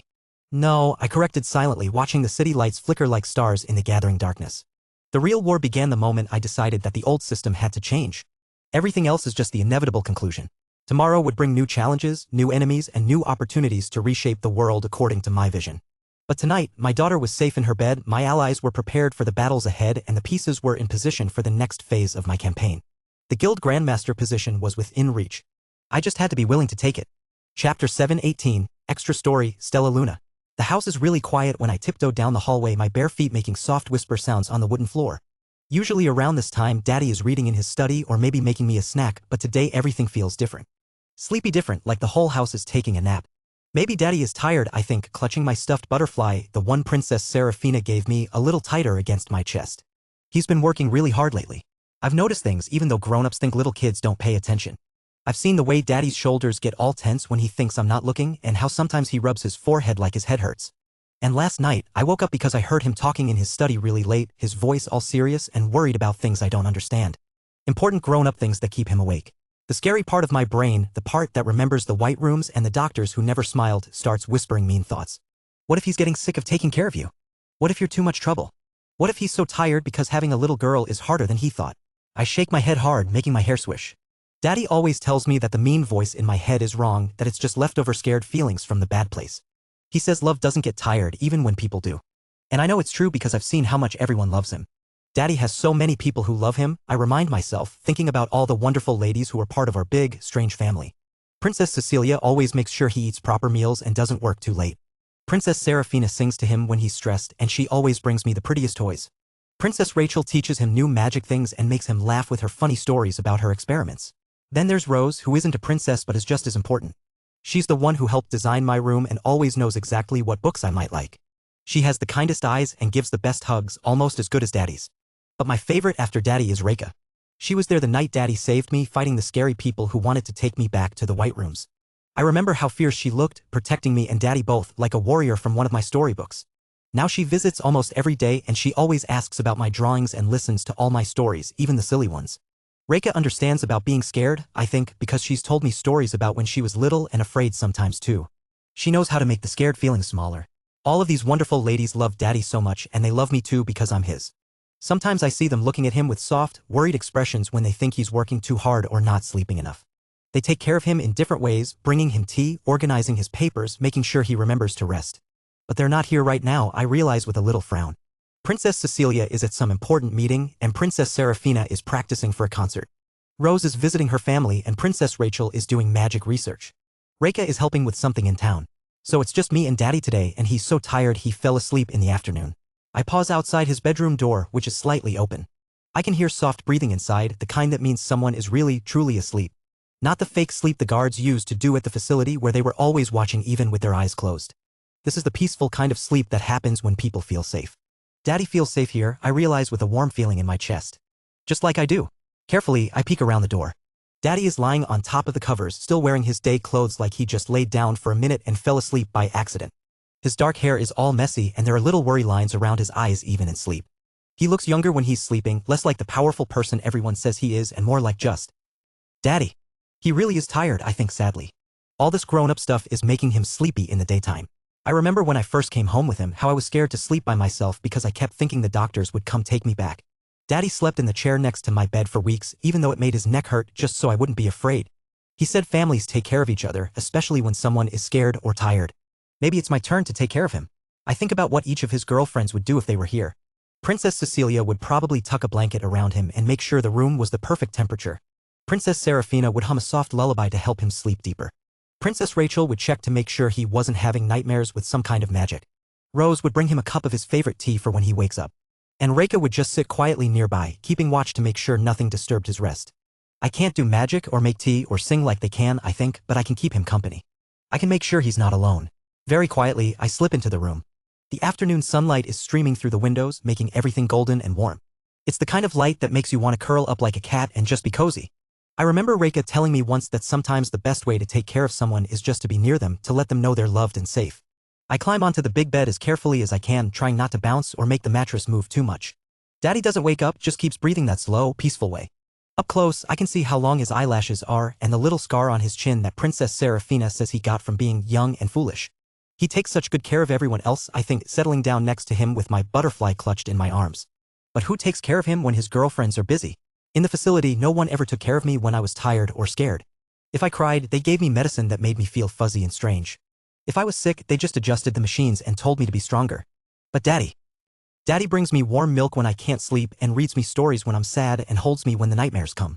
Maybe that's what families do, I think sleepily as the warm sunlight and Daddy's steady breathing make my own eyes feel heavy.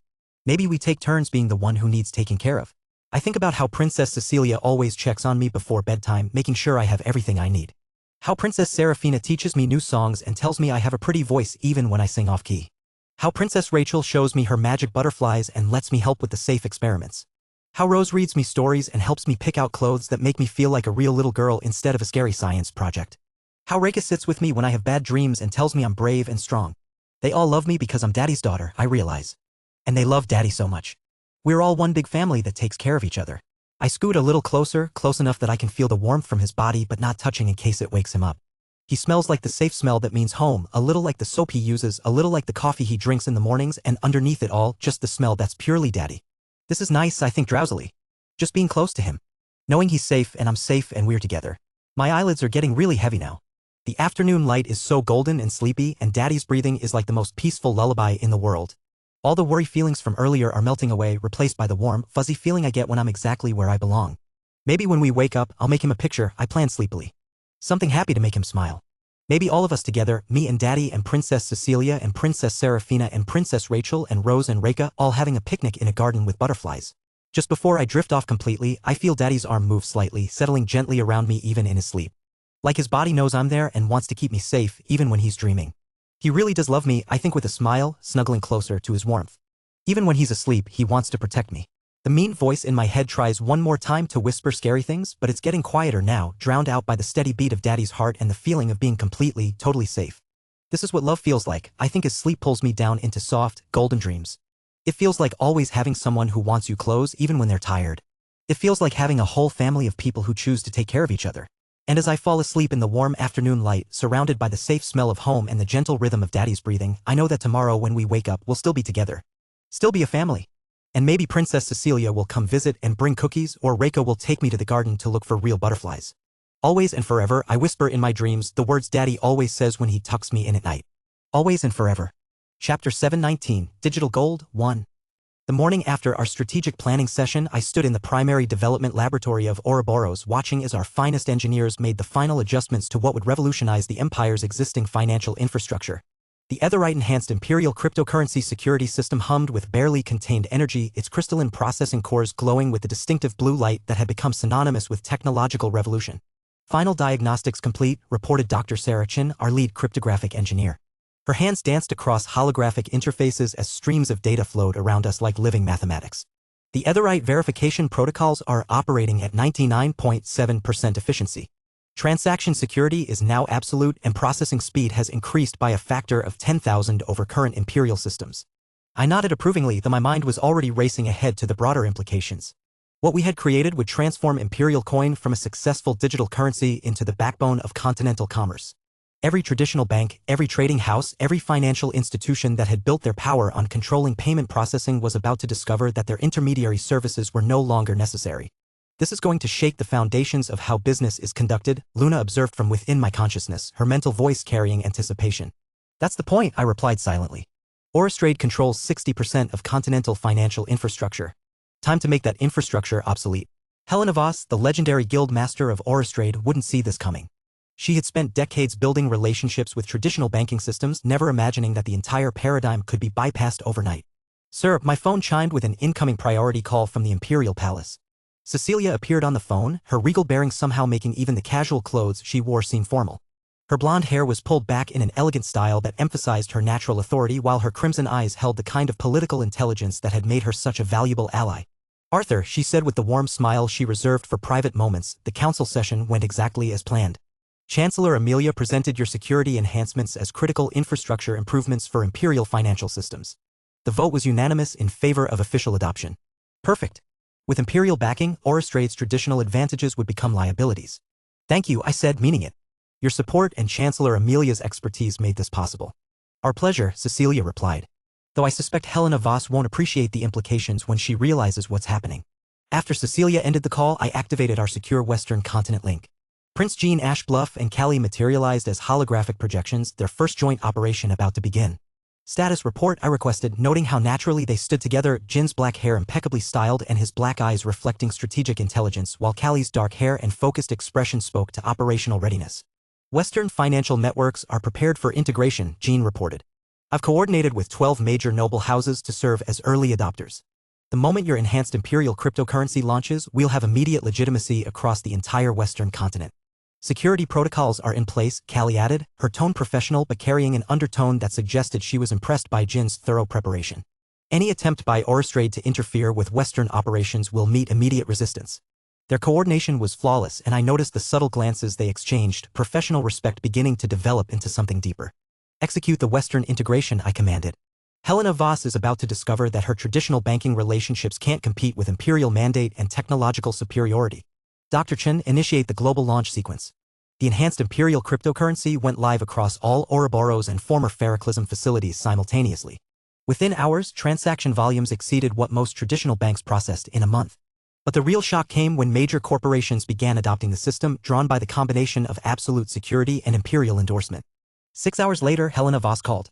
The holographic projection showed exactly what I expected, a woman in her apparent late 40s with silver hair and steel-gray eyes that had seen decades of financial warfare. Her expensive business suit and composed bearing radiated the confidence of someone who had never lost a significant financial battle. Arthur Nightingale, she said, her voice carrying imperial court precision. Your enhancement to the imperial cryptocurrency system is impressive. Guild Master Voss, I replied courteously. I'm honored that Audistrade has taken notice. Her smile was sharp as a blade. Oh, I always pay attention when someone attempts to eliminate traditional banking services. Your Etherite security is clever, absolute protection, quantum encryption, impossible processing speeds. Very impressive for someone so young. The Empire Council seemed to agree. Yes, the unanimous vote, Helena said, her tone cooling. Quite the political achievement. But you've made a fundamental error, Mr. Nightingale. Finance isn't just about transaction security, it's about complex services. Loans, investments, international transfers, regulatory compliance. You've built beautiful technology, but I control the institutions that provide essential financial services. She gestured beyond her projection. In the past 6 hours, I've spoken with 8 continental banking consortiums, 12 major corporations, and 4 allied guilds. They're all concerned about maintaining proper institutional oversight for major transactions. I felt the cold nod of recognition. Helena was more sophisticated than Maxwell. She wasn't going to attack my technology directly, but rather isolate it by maintaining control over complex financial instruments. By tomorrow, she continued with satisfaction, there will be recommendations that major transactions continue using traditional banking oversight. Your revolutionary technology will be relegated to small personal payments while serious commerce flows through my networks. It was masterful and exactly what I had expected. An impressive demonstration of Audistrade's influence, I said, allowing concern to color my voice. I can see why you've maintained your position for so long. Her smile widened, interpreting my tone as defeat. Perhaps we can discuss partnership terms. Actually, I interrupted gently, I was impressed by your ability to coordinate such a response in 6 hours. It must have required significant political capital. Her smile faltered as she caught the implication. The thing about government authority, Guild Master Voss, is that it flows through specific channels. I activated displays showing imperial documentation. such as Chancellor Amelia's directive establishing enhanced imperial cryptocurrency as the preferred standard for all government transactions, or Crown Princess Cecilia's announcement that the imperial treasury is transitioning to direct cryptocurrency systems. Helena paled as she realized the scope of imperial backing. You see, I continued, while you were leveraging private relationships, we were implementing government policy. But just to ensure clarity about your position. I displayed financial records that made her face go ashen. 3 days ago, you placed a 50 million credit bet against your own guild's stock price. Interesting hedge for someone confident in traditional banking's future. The call ended abruptly, but I wasn't concerned. Helena would be back within hours, and when she returned, it would be to negotiate rather than threaten. The opening move was complete. Chapter 720, Digital Gold 2. Helena Voss returned exactly 14 hours later, and the transformation was remarkable. Gone was the polished confidence of yesterday, replaced by barely controlled desperation. Her silver hair was still perfectly styled, but her steel-gray eyes reflected sleepless calculation and what appeared to be the beginning stages of genuine panic. "Mr. Nightingale," she said without preamble, her voice carrying a slight tremor that she was clearly trying to suppress. "I believe we got off on the wrong foot." I leaned back in my office chair, studying her projection with the patience of someone holding all advantages. The woman before me was a masterclass in barely contained collapse, every gesture calculated to project control while her micro-expressions betrayed the turmoil beneath. "I'm always willing to discuss reasonable arrangements, Guild Master Voss," I replied, deliberately emphasizing her title. Her composed mask slipped at my emphasis, a reminder that her position was far less secure than 24 hours ago. Behind her, I could see her office, but something was different. The awards and commendations were still there, but I noticed several expensive artifacts were missing from their usual positions. Emergency liquidation of personal assets had already begun. "I may have overreacted to your cryptocurrency enhancements," she continued carefully, each word chosen with the precision of someone walking through a minefield. "Upon reflection, there's certainly room for improved imperial financial infrastructure." "How generous of you to say so." If Helena noticed the dry irony in my tone, she chose to ignore it completely. The desperation was making her focus purely on survival rather than pride. In fact, Helena pressed on, leaning forward with an intensity that spoke to sleepless hours spent calculating increasingly impossible scenarios. "I think there are opportunities for cooperation. Audible has extensive experience with international finance, regulatory compliance, institutional relationships. We could provide valuable support for global adoption." I made a show of considering her proposal, though we both knew this conversation had only one possible outcome. The psychological pressure was fascinating to observe. Helena was a brilliant strategist being forced to negotiate from a position of complete weakness, something she had probably never experienced in her entire career. "What sort of cooperation did you have in mind?" I asked, curious to see how far she would debase herself. "Full partnership," she said, and the words came out slightly too fast, revealing the desperation beneath her professional facade. "Audible would serve as primary institutional sponsor for your enhanced cryptocurrency. Our endorsement would eliminate any remaining regulatory concerns, while your technology would modernize our service offerings. Think of it as a merger of equals." The phrase merger of equals hung in the air between us, and we both knew it was a complete fiction. Under normal circumstances, it might have been a reasonable proposal. Unfortunately for Helena, I had no interest in normal circumstances, and she was in no position to demand equal treatment. "I'm flattered by the offer," I said, allowing a note of what might have been genuine consideration to enter my voice, "but I'm curious about the timing. Yesterday you were quite confident that institutional pressure could undermine adoption. What changed so dramatically?" Helena's facade cracked further, revealing the strain beneath her professional demeanor. I could see her calculating, trying to determine how much I actually knew versus how much I was guessing. "Sometimes circumstances evolve," she said carefully. "New information becomes available. Strategic priorities shift based on changing market conditions." "Ah yes, new information." I activated holographic displays showing financial records that made her face drain of color completely. "Such as discovering that your gambling activities extend far beyond simple stock speculation. The data that materialized around us was devastating in its scope and detail. 5 years of increasingly large wagers on everything from commodity futures to political elections. What had started as occasional high-stakes betting had evolved into compulsive risk-taking on increasingly exotic propositions. Property development projects, merger outcomes, weather patterns affecting agricultural yields. I read from the meticulously compiled files. Quite impressive in its variety. Though I noticed the betting amounts have been escalating rapidly over the past 18 months. Helena's hands trembled slightly as she processed the full scope of my knowledge. "Those are private transactions. Made through Audible's own financial networks," I interrupted smoothly. "Using insider information from your guild master position to gain advantages in your betting. Very clever, actually, until the amounts became large enough to attract attention from my intelligence analysts. The implications were clear to both of us. Gambling using privileged information wasn't just a personal scandal, it was a criminal offense that would destroy her career and likely result in imperial prosecution. The really fascinating part," I continued conversationally, watching her face grow paler with each revelation, "is how you've been financing the larger bets.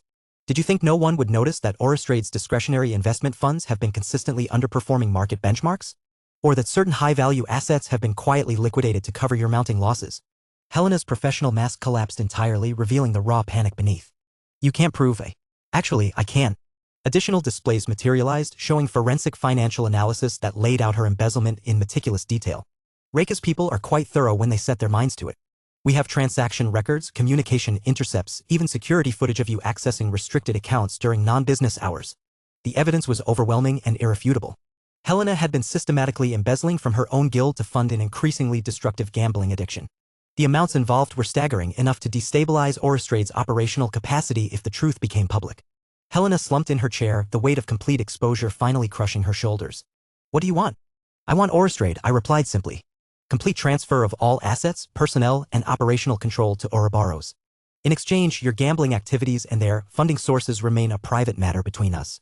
That's everything I've built, she whispered, her voice barely audible. Everything you've built was funded with embezzled guild resources, I pointed out with matter-of-fact precision. I'm offering you the opportunity to walk away with your freedom and dignity intact. Many people in your position wouldn't receive such generous terms. Helena stared beyond the holographic display, her mind clearly processing the complete destruction of her life's work.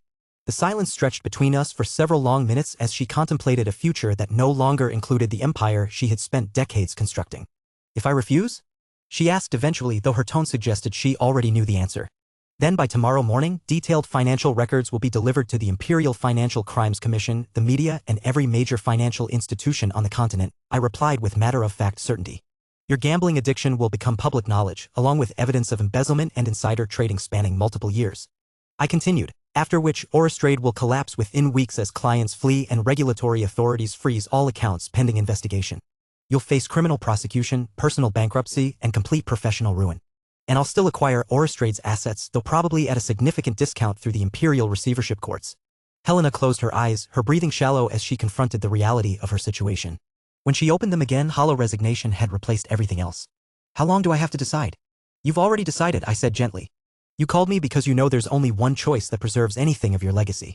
The question is whether you want this transition to happen quietly and professionally, or if you prefer the public alternative. Another long silence filled only by the soft hum of our communication systems. Then Helena nodded slowly, the movement carrying the weight of absolute defeat. What are your terms for the transfer? Generous under the circumstances. I activated legal documents that Elias had prepared based on several contingency scenarios. Full asset transfer to Ouroboros, but you retain a significant financial settlement and advisory position if you choose to remain involved. Your gambling debts will be settled from guild reserves, and we'll structure the transition to look like a voluntary merger rather than a forced acquisition. Helena reviewed the terms with mechanical precision, like someone going through motions without any emotional investment in the outcome. And my private activities? Remain private. Though I would strongly recommend that part of your settlement funds go toward addressing the underlying issues that led to this situation. For the first time since our conversation began, Helena showed something resembling genuine emotion, a flash of what might have been gratitude for the absence of vindictive cruelty. I'll need some time to review the legal documentation with my advisors, she said quietly. Of course. Take all the time you need, I replied. The documents will be available for signature whenever you're ready. The call ended, leaving me alone in my office contemplating the strangely anticlimactic nature of Audistrade's defeat. No dramatic battles, no supernatural interventions, no technology that defied the laws of physics. Simply the methodical exploitation of human weakness and the inevitable consequences of poor personal choices. 30 minutes later, my communication system chimed with an incoming priority message from Helena Voss. The signature on the transfer documents was accompanied by a brief note, effective immediately. Thank you for your discretion. Just like that, Audistrade, one of the 12 great guilds, controller of 60% of continental financial infrastructure, became part of the Ouroboros Empire. Almost too easy, Luna observed from within my consciousness. Helena compromised herself years before we met, I replied silently. We just had to recognize the opportunity and apply the right pressure at the right moment. My communication device chimed again, this time with a call from Rose. Her auburn hair was disheveled from what had clearly been a night of intensive work, but her eyes were bright with excitement. Arthur, the market reaction is extraordinary, she reported, her voice carrying the kind of energy that came from witnessing history in the making. Audistrade's announcement of voluntary integration with Ouroboros has triggered mass adoption of the enhanced imperial cryptocurrency systems.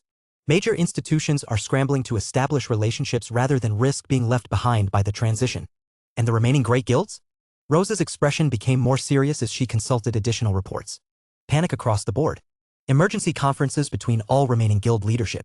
They finally understand that you're not just competing with them, you're systematically eliminating the existing power structure. I nodded thoughtfully. Helena's surrender had indeed sent a clear message to the remaining guilds, though not necessarily the message I wanted them to receive. Fear could make enemies more dangerous as well as more cooperative.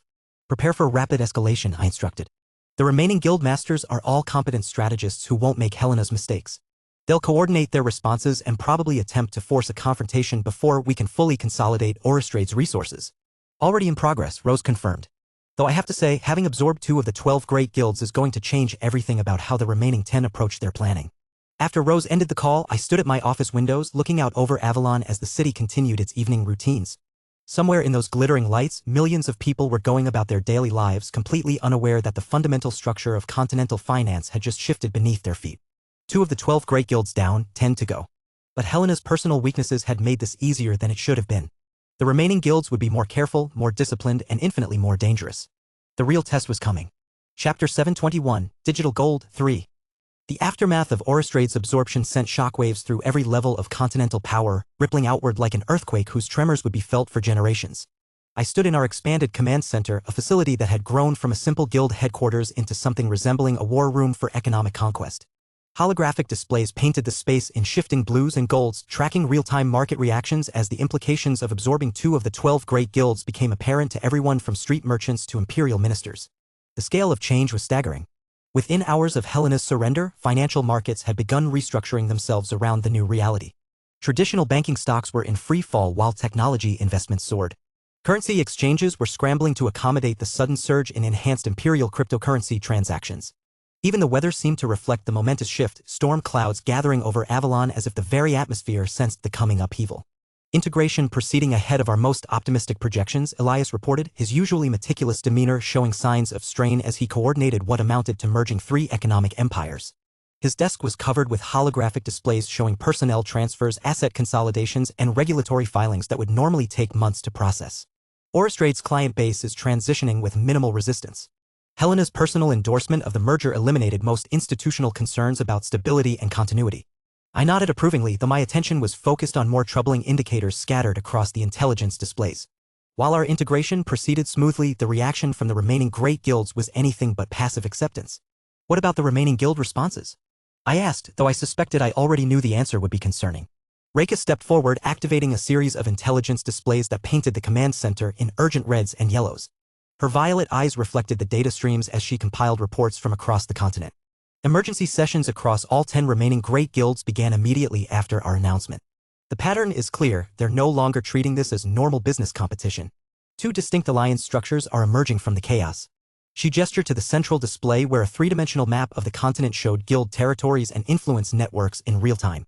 Marcus Stormwind and Elena Bryforge are coordinating extensively, Skyvale and Luminalise implementing joint strategies that suggest they fully understand the scope of the threat we represent.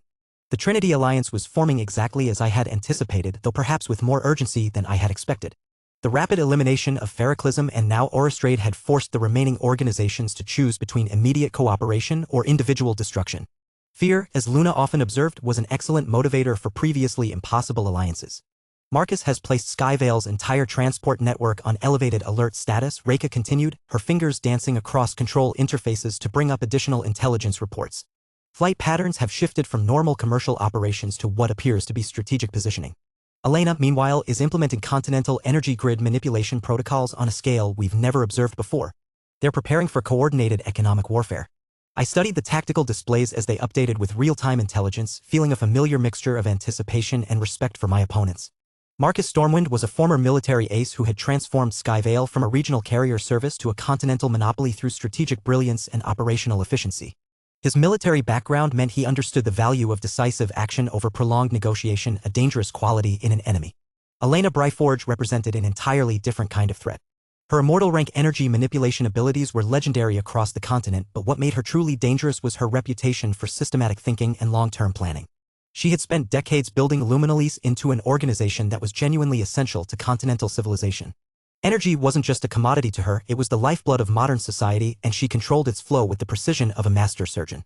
Together, they represented the most formidable challenge I had faced since Maxwell's assault on Pyros. Sir, Dr. Chen's voice came through the communication system from our research facilities, carrying the kind of concerned urgency that made everyone in the command center pay attention. We're detecting highly unusual energy signatures from Luminalise facilities across the continent. Whatever Elena's implementing, it appears to be some kind of coordinated grid modification on an unprecedented scale. I activated the central display, watching as energy flow patterns across the continent began shifting in ways that defied normal operational requirements. The visualization was both beautiful and terrifying, streams of power flowing in new directions, creating redundancies and choke points that would give Elena unprecedented control over who received energy and who didn't. Siege preparation, I realized, the implications settling over me like a cold weight. Elena's restructuring the entire continental grid to enable selective power cuts without affecting designated areas. She's not just preparing to defend, she's weaponizing energy distribution itself. Rose looked up from her economic analysis displays, her auburn hair catching the ambient lighting as she processed the broader implications. If she can selectively cut power to our facilities while maintaining supply to our competitors, she could force us into negotiations from a position of complete weakness. Most of our Etherite systems still require initial power sources to activate. And Marcus is positioning his transport networks to prevent us from moving resources or personnel to counter her strategy, I added, studying intelligence reports that showed unusual Skyvale aircraft movements across multiple continents. They're creating a comprehensive siege scenario. It was elegant planning that played to both guilds' core strengths while avoiding direct confrontation with my technological advantages. Rather than trying to compete with Etherite-enhanced systems, they were planning to control the basic infrastructure those systems required to function. Clever, Luna acknowledged from within my consciousness. They're not trying to beat your technology, they're trying to make it irrelevant by controlling the operational environment it depends on, which means we need to make their control irrelevant before they can fully implement it, I replied silently. I turned to address my assembled advisors, my mind already working through the tactical adjustments required for the accelerated timeline. Change of plans. We're moving to simultaneous operations against both Trinity Alliance members. Elena and Marcus have forced our hand through their coordination. Simultaneous operations? Rose asked, her business-oriented mind immediately grasping the resource implications. Arthur, we've barely finished integrating Aurastrade's assets. Attempting to absorb 2 more major guilds at the same time could seriously overextend our capabilities. Under normal circumstances, absolutely, I agreed. But Elena and Marcus have made a critical error in their planning. They're assuming that I need significant time to consolidate resources between operations. They're preparing for sequential attacks rather than a coordinated assault. I activated the tactical planning displays showing the preliminary strategies I had been developing for exactly this scenario. The holographic projections filled the command center with complex logistics chains, resource allocation matrices, and timeline projections that demonstrated the feasibility of simultaneous operations. Reika, what's the current status of our Western continent operations? Jean and Callie have established secure command infrastructure across 12 major population centers, she reported immediately, her voice carrying the satisfaction of someone whose careful planning was about to pay dividends. Enhanced imperial cryptocurrency adoption in the Western territories is approaching 60% among individual users and small businesses. More importantly, they've identified key transportation and energy infrastructure that could serve as alternative networks if Skyvale and Luminolise attempt to cut us off from continental systems. Excellent. Coordinate with them to begin implementing backup systems immediately. I want full operational independence from both transportation and energy monopolies within 48 hours. Elias looked up from his administrative displays, his expression showing the kind of concern that came from understanding legal complexity better than anyone else in the room. Sir, the legal and regulatory implications of simultaneous guild absorptions will be enormous. The Imperial Oversight Committees are already asking pointed questions about the rapid pace of consolidation. Which is why we're going to give them something more immediate to worry about, I replied with the kind of confidence that came from having planned for this exact contingency. Rose, prepare a comprehensive public announcement about Ouroboros's new humanitarian technology initiatives. Free energy generation for underserved communities, autonomous transport services for remote regions, enhanced financial services for small businesses that have been systematically excluded from traditional banking. Rose's eyes lit up as she understood the strategy. Frame the guild absorptions as necessary steps for implementing beneficial social programs rather than aggressive expansion. Exactly. Make it politically difficult to question our methods when the results are dramatically improved living conditions for millions of people. The next several hours passed in a blur of coordinated preparation as my various teams implemented the accelerated timeline. Dr. Chen's research division worked to finalize Etherite-powered energy generation systems that could provide complete independence from Luminalise's grid. Our transportation specialists developed deployment protocols for enhanced warp gate networks that would make Skyvale's expensive aircraft transport system completely obsolete. The key insight that made this strategy viable was that warp gates already existed. They had been a luxury service for the wealthy and powerful for decades. What Etherite technology provided was the ability to operate these gates at a fraction of the traditional energy cost, making instantaneous travel accessible to ordinary businesses and individuals rather than just the elite. Most importantly, Jean and Callie coordinated from the Western continent to ensure that we had operational alternatives to anything Marcus or Elena might attempt. As evening approached, I found myself once again standing at my office windows, looking out over Avalon while contemplating the complexity of fighting a war on multiple fronts against opponents who had learned valuable lessons from their predecessors' mistakes. My communication system chimed with an incoming call from Gene, his holographic projection materializing in my office with the kind of confident bearing that had made him such an effective representative in Western political circles. "Arthur, the Western preparation is complete," he reported, his black eyes reflecting satisfaction with his team's efficiency. "We have energy independence through etherite generators, transportation alternatives through our enhanced warp gate network, and financial systems that can operate completely separately from continental infrastructure. Whatever Marcus and Elena attempt, we can maintain full operations." Behind him, I could see Callie's form moving efficiently through what appeared to be a command center, coordinating with local personnel with the kind of practiced competence that had made her invaluable for complex operations. "How's the team coordination progressing?" I asked, genuinely curious about their professional relationship development. Jin's expression softened slightly, a change that would have been imperceptible to someone who didn't know him well. "Callie's operational expertise has been invaluable for establishing the Western networks. Her ability to coordinate complex logistics while maintaining security protocols is truly remarkable." Through the communication link, I could see Callie pause in her activities, and though she didn't turn toward the camera, there was something in her posture that suggested she was aware of Jin's comments. "Professional respect evolving into personal attraction," Luna observed with amusement. "Predictable but beneficial for our operations. Strong personal bonds between key operatives improve both coordination and loyalty," I agreed silently. "Excellent work, both of you," I said aloud. "Maintain your current operational tempo and be prepared for rapid escalation. Marcus and Elena will move soon, probably within the next 24 hours. After ending the call, I reviewed the final preparations for what would be the most complex coordinated operation in Ouroboros' history. Unlike the methodical campaigns against Ferroclism and Oristrade, the assault on Skyvale and Luminalise would require precise timing, overwhelming technological superiority, and the kind of strategic coordination that could only come from absolute confidence in my team's capabilities. "Are you certain about the timing?" Luna asked. "Moving this quickly increases the risk of unforeseen complications. Elena and Marcus have forced the timing through their coordinated defenses," I replied. "Waiting longer only gives them more opportunity to strengthen their position. Better to accept increased risk in exchange for maintaining the initiative." The holographic displays around my office showed status updates from dozens of operational teams as they completed their final preparations. Tomorrow would bring the most decisive 24 hours since my campaign against the Great Guilds began. 2 of the 12 Great Guilds absorbed, 10 remaining. After tomorrow, that number would drop to 8, and the surviving organizations would face the terrifying reality that traditional guild warfare was no longer sufficient to resist technological revolution. I settled into my chair and began reviewing the detailed operational plans one final time, ensuring that every contingency had been accounted for and every advantage maximized. The real war was about to begin. Chapter 722, Digital Gold 4. The attack came at dawn, precisely as I had anticipated. I was already in the command center when the first alerts began cascading across our monitoring systems. Holographic displays painting the room in urgent reds as Marcus Stormwind's carefully coordinated assault unfolded across the continental transportation network. The military precision was immediately apparent. This wasn't the panicked response of a desperate organization, but the methodical implementation of a strategy that had been planned down to the minute.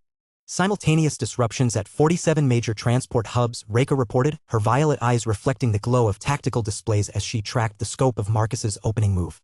Skyvale aircraft are implementing what appears to be a complete blockade of any cargo or passenger movement involving Ouroboros facilities or personnel. I leaned back in my command chair, studying the patterns of Marcus's assault with professional appreciation. Every major airport, shipping terminal, and cargo facility that handled Ouroboros' business was now surrounded by Skyvale's aircraft in clear violation of civilian air traffic regulations. It was audacious, illegal, and remarkably effective as a demonstration of his organization's reach.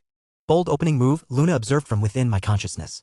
"He's betting that you won't escalate to direct military confrontation over transportation disputes. He's also betting that I need his network more than he needs my business," I replied silently. "Both assumptions are about to prove incorrect." "Sir," Dr. Chen's voice came through the communication system from our research facility. "We're detecting massive energy fluctuations across the continental grid. Elena Brightforge appears to be implementing coordinated power manipulation on a scale we've never observed before." Additional displays activated around the command center, showing energy distribution patterns that defied normal operational logic. Power was being systematically redirected away from facilities associated with Ouroboros while being increased to regions controlled by the remaining Great Guilds. The message was unmistakable: submit to the remaining Guild Alliance demands or face the gradual strangulation of essential services. "Estimated timeline for complete power isolation?" I asked, though I suspected I already knew the answer. "At current rate of grid modification, approximately 18 hours before they can cut us off entirely," Dr. Chen replied. They're being methodical about it, probably to give us time to consider surrender before implementing the final stages. Rose looked up from her economic monitoring station, her auburn hair catching the emergency lighting as she processed market reactions to the unfolding crisis. The financial markets are in chaos. Investors are pulling back from any organization that might be caught in the middle of guild warfare. If this continues for more than a few hours, we'll face massive economic pressure independent of the transportation and energy blockades. It was exactly the kind of coordinated pressure campaign that Marcus and Elena's predecessors should have implemented. By attacking essential infrastructure rather than competing directly with Etherite technology, they were forcing me to choose between escalation and capitulation. Unfortunately for them, I had been preparing for this exact scenario since the day I began planning the systematic absorption of the Great Guilds. Reika, initiate Protocol 7, I commanded, feeling a familiar surge of anticipation as months of careful preparation came to fruition. Full deployment of alternative systems. Acknowledged, Reika replied, her fingers dancing across control interfaces as she activated contingency plans that had been months in development. Enhanced Warp Gate network coming online. Energy independence systems activating. Western continent coordination links established. The transformation was immediate and spectacular. Across the command center, displays began showing the activation of transportation systems that made Marcus's aircraft blockade not just irrelevant, but primitive.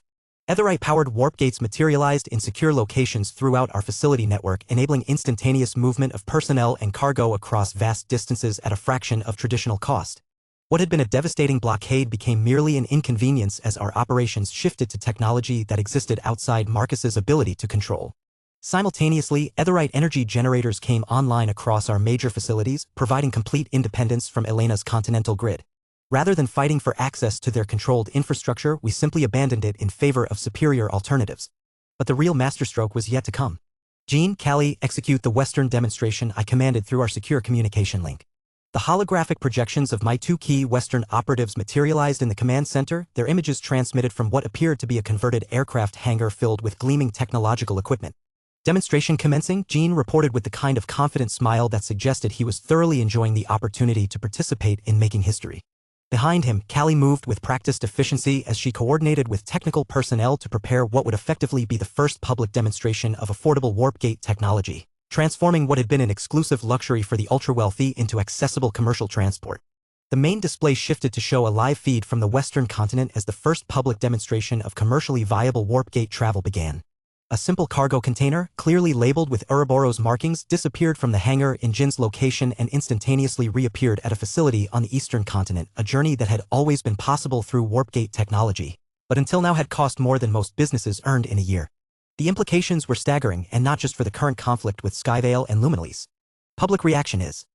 Rose paused, clearly struggling to find adequate words for what she was observing on her market monitoring systems. Unprecedented. Transportation stocks are collapsing across all major exchanges. Communications networks are being overwhelmed by demands for information about cost structures. Several major governments are requesting immediate consultations about regulatory frameworks since warp gate travel is no longer limited to government and ultra-elite usage. I allowed myself a moment of satisfaction as I watched decades of carefully maintained monopolies crumble in real time. Marcus Stormwind's aircraft blockade wasn't just ineffective, it was a demonstration of the fundamental obsolescence of his entire industry. My communication system chimed with an incoming priority call and Marcus himself appeared on the main display. The former military ace looked exactly as intelligence reports had described, late 40s in apparent age, steel gray haircut in a practical military style. Eyes that held the kind of tactical intelligence that had made him legendary during his combat years. He wore a Skyvale uniform that somehow managed to combine corporate professionalism with military bearing. Arthur Nightingale, he said without preamble, his voice carrying the clipped precision of someone accustomed to issuing orders that were obeyed without question. I believe we need to discuss the current situation. Marcus, I replied with careful courtesy. I was wondering when you'd call. I trust you've been monitoring our response to your blockade. His expression remained controlled, but I caught the slight tightening around his eyes that suggested he was processing implications he didn't entirely like. Your cost reduction for warp gate technology is impressive. Though I note that the scale of deployment appears limited to specific facilities rather than comprehensive network coverage. For now, I agreed. Though I'm sure you understand how quickly technological infrastructure can expand once the foundational systems are proven. Indeed. Marcus leaned forward slightly, his tactical mind clearly working through options that were becoming increasingly limited. Which brings me to the purpose of this call. Elena and I believe there's still room for negotiated settlement rather than escalation. I found his choice of words interesting. Escalation suggested that Marcus recognized the potential for the conflict to move beyond economic pressure into more direct confrontation, a possibility that would heavily favor my technological advantages. I'm always willing to discuss reasonable proposals, I replied. Territorial division, Marcus said immediately. Skyvale maintains control of atmospheric and conventional transportation across designated regions while your organization handles warp gate networks in agreed-upon areas. Elena proposes similar arrangements for energy distribution, traditional grid management in established territories with your Etherite systems serving areas that choose to adopt them. It was a surprisingly reasonable proposal that would have allowed both organizations to coexist while serving different market segments. Under normal circumstances, such an arrangement might have been mutually beneficial.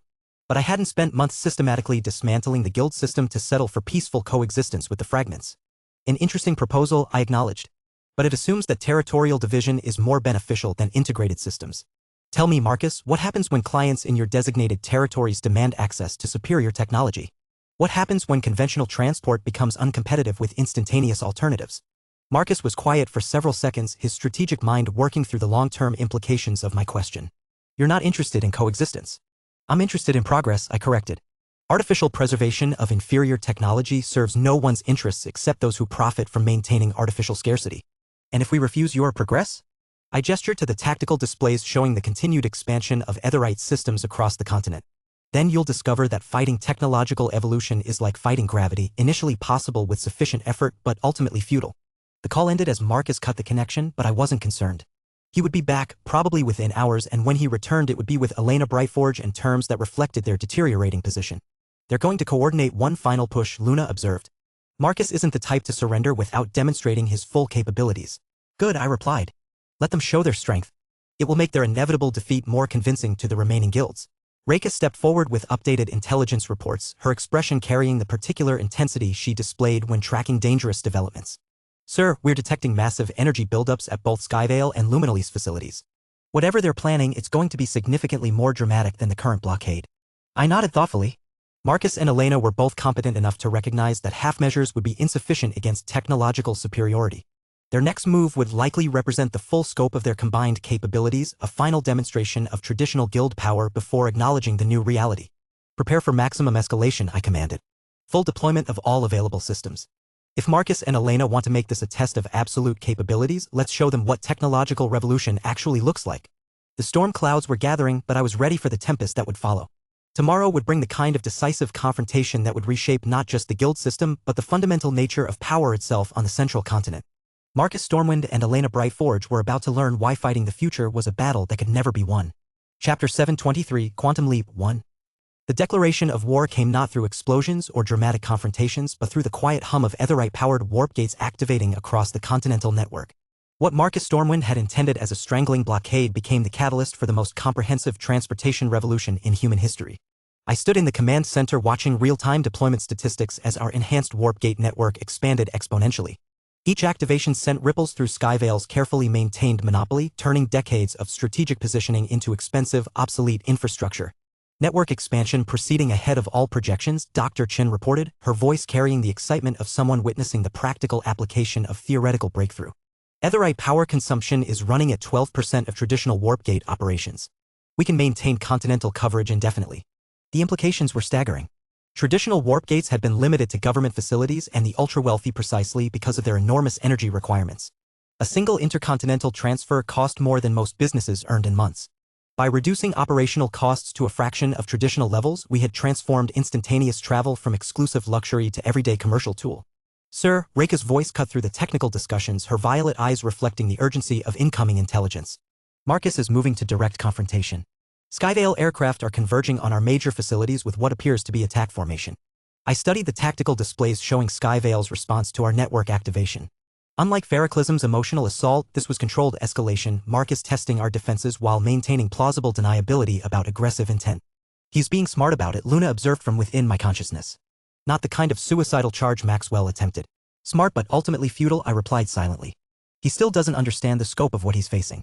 What's his apparent target priority? I asked. Primary focus on our Western continent operations, Reika replied, manipulating displays to show aircraft movement patterns. He's identified Jean and Callie's coordination center as critical infrastructure. Secondary targets include our main research facilities and the Avalon Command Center. Logical tactical thinking. Disable coordination, eliminate research capability, then force surrender through infrastructure destruction. It would have been effective against traditional opponents who depended on centralized control and irreplaceable facilities. Unfortunately for Marcus, we had designed our operations around the assumption that any fixed position could be compromised.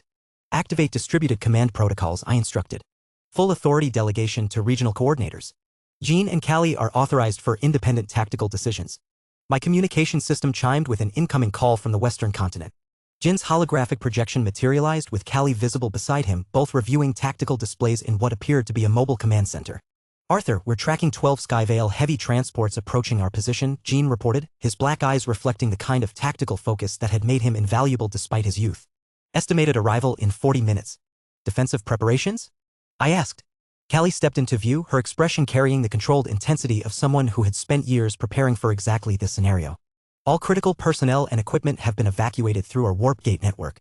What Marcus will find is empty facilities and automated systems designed to waste his time. I found myself impressed by their coordination. Professional partnership had evolved into something approaching tactical telepathy, each anticipating the other's requirements without explicit communication. However, Jean continued, we have an opportunity for demonstration that might prove valuable for overall strategic goals. He gestured to additional displays showing the broader Western continent situation. Marcus has committed significant resources to this assault. Local media is covering the approaching aircraft extensively. If we time our response correctly, we can show the continental public exactly how obsolete traditional military thinking has become. They're learning your methods, Luna observed with approval. Turn every enemy action into strategic advantage. More than that, I replied silently. They're developing the confidence to think beyond immediate tactical requirements. Execute your plan, I authorized. Full discretion for demonstration parameters. Acknowledged, Callie replied with a satisfaction that suggested she had been hoping for exactly that authorization. The next 30 minutes passed with the tension of watching a carefully orchestrated performance unfold across multiple stages. In the Western continent, Jean and Callie coordinated their demonstration with the precision of veteran commanders. In Avalon, our command center tracked the broader implications of Skyvale's assault. Across the continent, warp gate networks continued their expansion, each activation further undermining Marcus's strategic position. The climax came precisely on schedule. Marcus's assault force arrived at the designated coordinates to find what appeared to be a fully operational Ouroboros facility. Security systems activated, defensive barriers engaged, automated responses implemented. For exactly 7 minutes, it looked like traditional tactics were succeeding against technological superiority. Then Jean and Callie triggered their demonstration. Every piece of critical equipment, every important person, every valuable resource that Marcus had intended to capture or destroy simply vanished. Not destroyed, not moved by conventional transport, but instantaneously relocated through warp gates to secure facilities across multiple continents. The message was unmistakable, location-based attacks were meaningless against enemies who could relocate their entire operation faster than aircraft could travel between cities. Public reaction is extraordinary, Rose reported from her economic monitoring station, her auburn hair catching the ambient lighting as she processed the implications of real-time market data. Transportation stocks are in complete freefall. More importantly, public opinion is shifting dramatically in our favor. People are seeing this as innovation versus obsolete aggression. I nodded approvingly. Marcus had inadvertently provided the perfect demonstration of why traditional guild warfare was no longer viable. His professional, measured assault looked petty and desperate compared to the elegant technological solution Jean and Callie had showcased. My communication system activated with Marcus's return call, his holographic projection showing strain that hadn't been present during our earlier conversation. Behind him, I could see the organized chaos of a command center dealing with the complete failure of carefully planned operations. That was impressive, Marcus admitted, his military bearing unchanged despite obvious frustration. Though I note that you've escalated this conflict beyond economic pressure. Have I? I replied with genuine curiosity. My understanding is that you initiated attacks on our facilities. We simply demonstrated why such attacks are ineffective. By making my entire industry obsolete overnight. By making affordable transportation available to everyone who needs it, I corrected. The obsolescence of your industry is an unfortunate side effect, not the primary goal. Marcus was quiet for several moments, his tactical mind clearly working through options that were becoming increasingly limited. What are your terms? The question carried the weight of complete strategic defeat. Marcus Stormwind, legendary military tactician and master of continental transportation, was acknowledging that continued resistance was futile. Full integration of Skyvale assets and personnel into Ouroboros operations, I replied without hesitation. Your transportation expertise applied to warp gate network expansion rather than conventional aircraft management. Generous compensation for shareholders and leadership positions for those willing to adapt. And Elena? Similar terms for Luminalise. Though I suspect her situation is about to become equally untenable. As if summoned by my words, additional displays around the command center began showing energy distribution patterns across the continent. Elena's careful grid manipulation was encountering an unexpected problem. Our etherite generators were not only providing energy independence but actively offering free power to communities that had been underserved by traditional grid infrastructure. Sir, Dr. Chen's voice carried the kind of amazement that came from watching theoretical projections become practical reality. We're seeing mass adoption of etherite generators in areas where Luminalese had maintained artificially high prices. Elena's grid manipulation is actually accelerating customer defection to our systems. The irony was perfect. By demonstrating her ability to manipulate power distribution, Elena had reminded everyone exactly why energy independence was valuable. Communities that had accepted high prices and unreliable service were now demanding alternatives that Luminalese couldn't provide. Marcus, I said, returning my attention to the still-connected call, you have 12 hours to make your decision. After that, integration becomes significantly more complicated as public pressure and economic reality make your position increasingly untenable. The call ended, but I wasn't concerned about his response. Marcus was too intelligent to ignore the mathematical certainty of his situation. 2 down, 8 to go, Luna observed.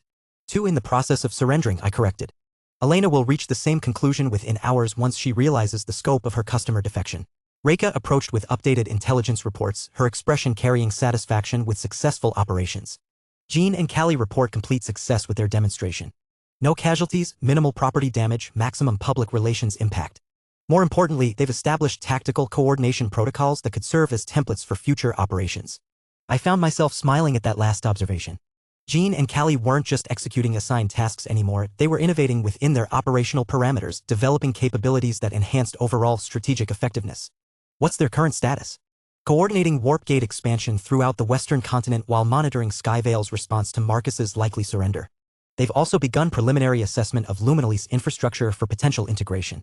The evening light streaming through the command center windows painted everything in gold and amber, a peaceful contrast to the revolutionary changes unfolding across the continent. Tomorrow would bring the formal surrender of 2 more great guilds, transforming the balance of power in ways that would reshape civilization itself. But tonight, I allowed myself a moment of satisfaction at watching careful planning and superior technology triumph over traditional approaches to conflict. Marcus and Elena had both made the same fundamental error, assuming that guild warfare still operated according to rules that had been obsolete since the moment etherite enhancement became viable. The other 8 guilds are watching, Luna pointed out. They'll adapt their strategies based on what they observe here. Good, I replied. Let them adapt. Innovation beats optimization every time, and they're still thinking in terms of optimizing obsolete systems rather than transcending them entirely. Chapter 724, Quantum Leap 2. Elena Brightforge's response to Marcus's defeat came within hours, and it was everything I had expected from someone of her reputation for systematic thinking and long-term planning.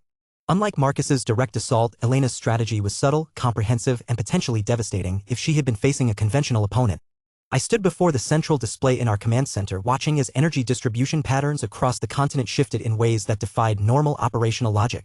Elena was implementing the most sophisticated grid manipulation in recorded history, demonstrating exactly why Luminalese had maintained its essential services monopoly for decades.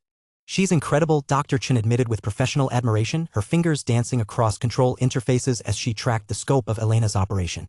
Power is being selectively reduced to facilities associated with us while being increased to our competitors.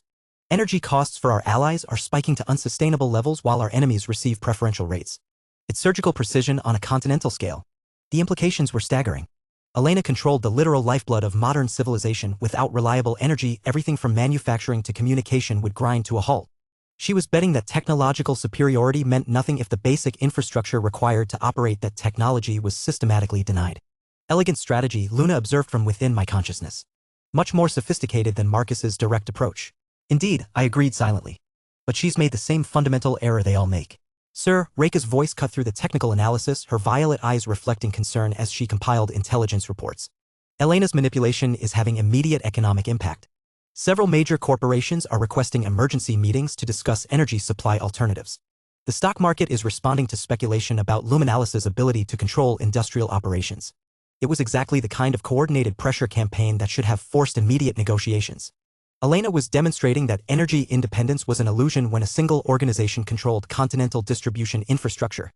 Unfortunately for Elena, I had been preparing for this exact scenario since the day I began planning Luminalise's absorption. Rose, initiate the Prometheus protocol, I commanded, feeling familiar anticipation as months of careful preparation came to fruition. Rose looked up from her economic monitoring displays, her auburn hair catching the ambient lighting as understanding dawned in her expression. The Humanitarian Energy Initiative? Full deployment. Every underserved community, every region where Luminalese has maintained artificially high prices, every population center that's ever complained about energy costs. Free etherite generators for anyone who requests them.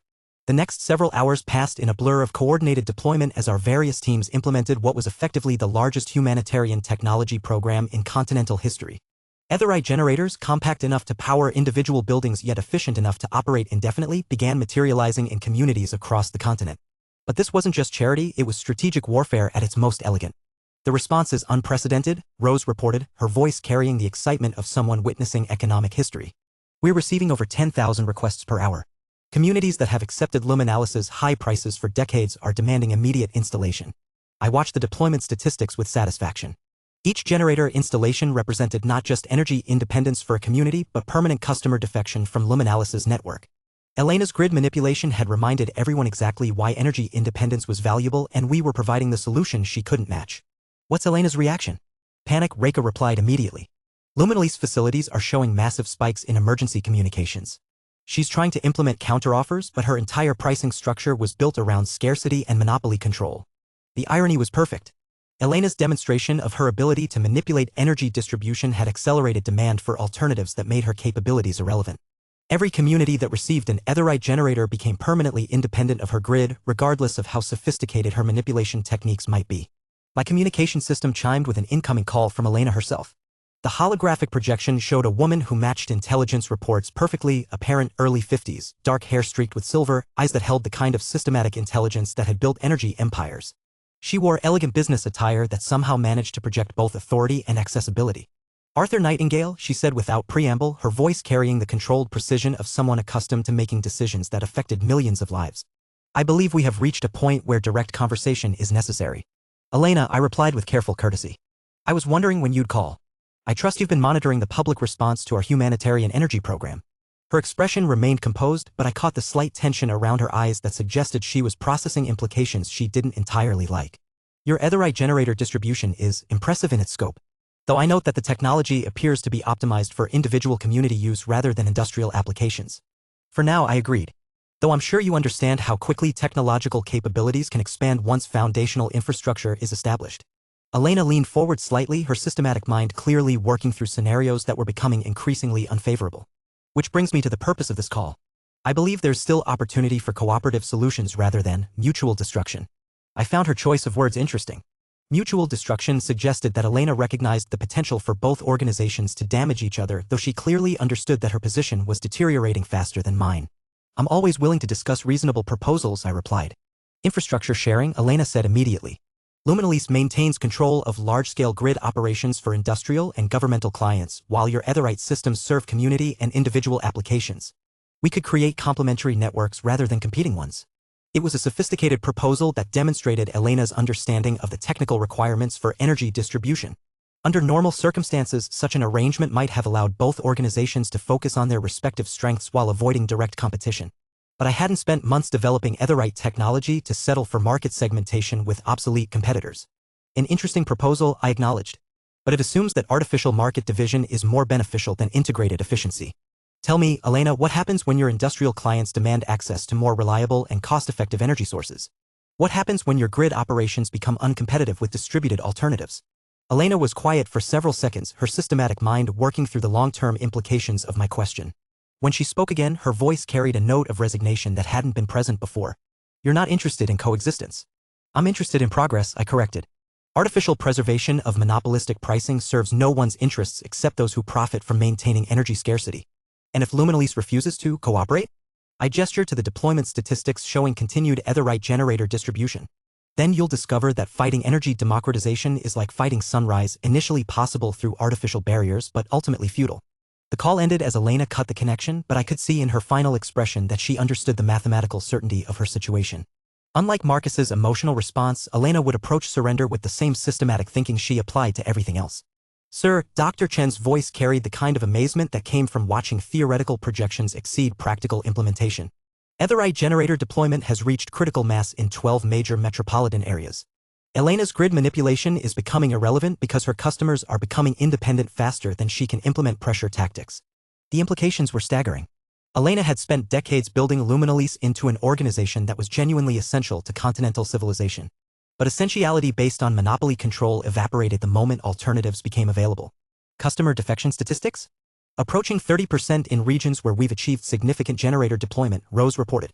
More importantly, the defection rate is accelerating as word spreads about energy independence. Elena's customer base is collapsing in real time.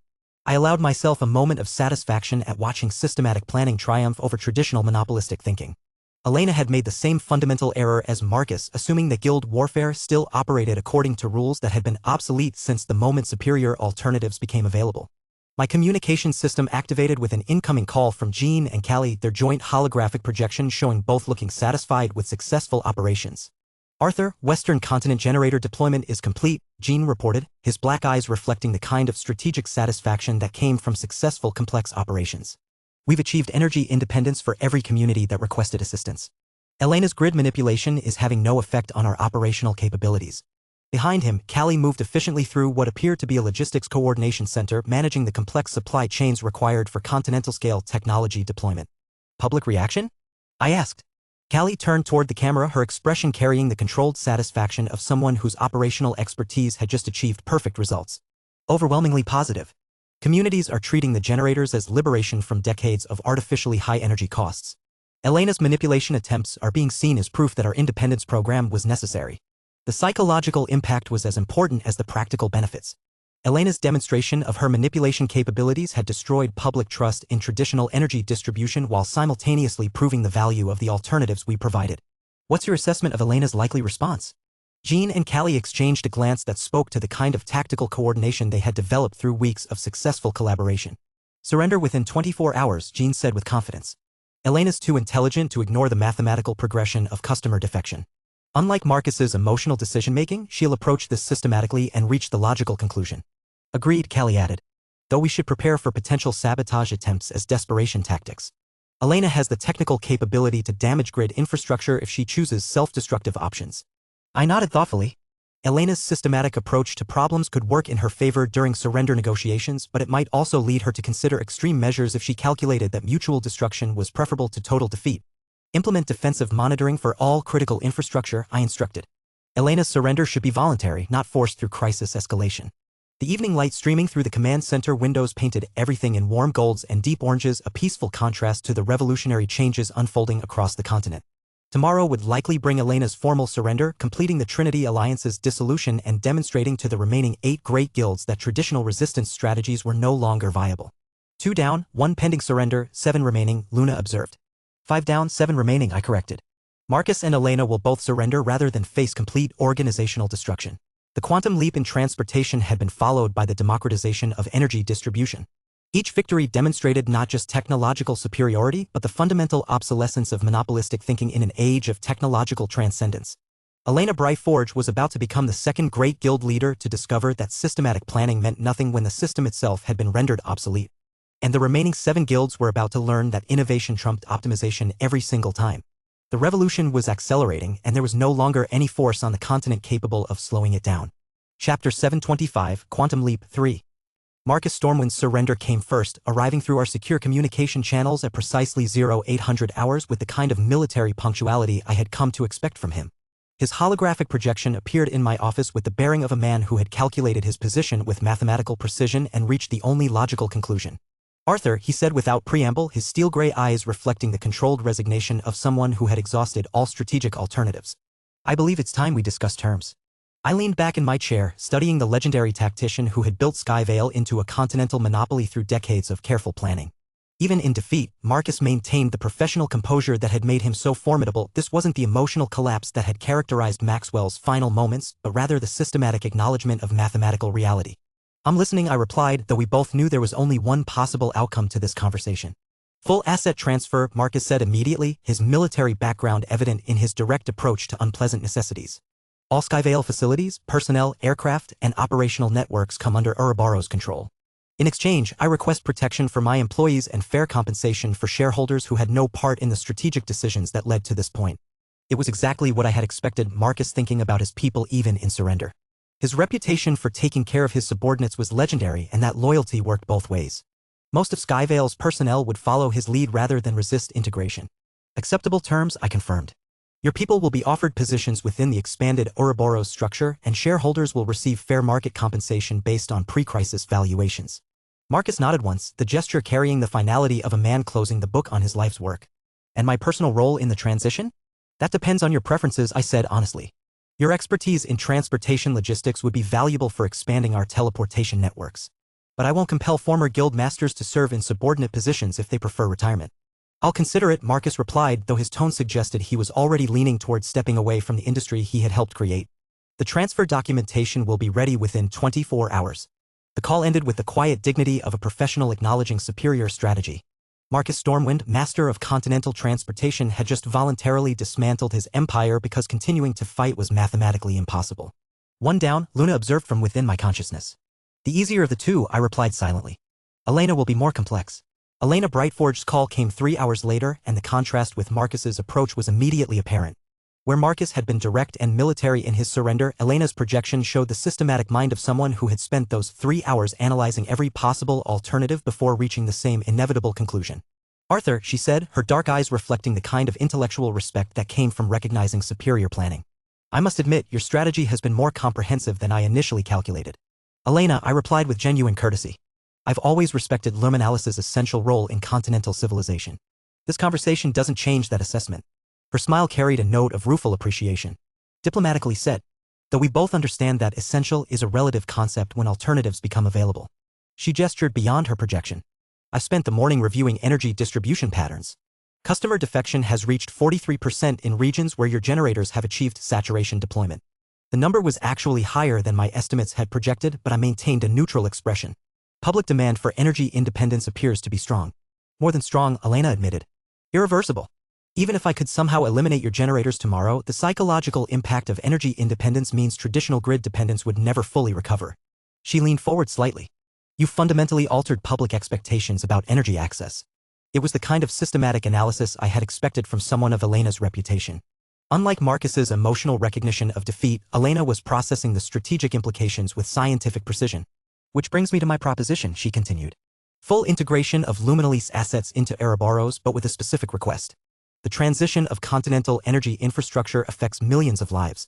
I want to personally oversee the integration process to ensure minimal disruption to essential services. You want to remain involved in the transition? I want to ensure it's done properly, Elena clarified.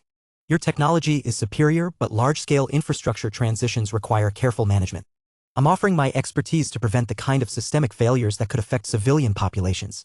It was a sophisticated request that demonstrated Elena's genuine concern for public welfare rather than personal power. Acceptable, I agreed.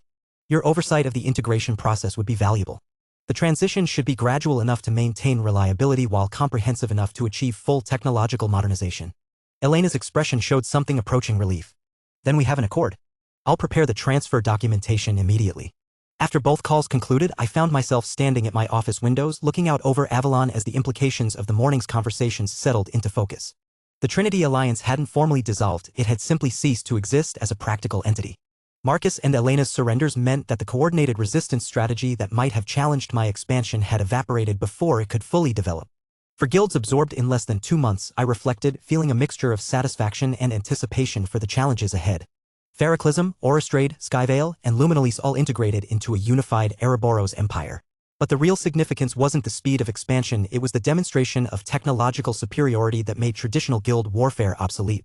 The remaining 8 guild masters would be analyzing every aspect of my campaign, trying to identify strategies that could succeed where their predecessors had failed. They'll be looking for patterns, Luna observed. Trying to find weaknesses in your approach. Good, I replied silently. Let them study and analyze and adapt.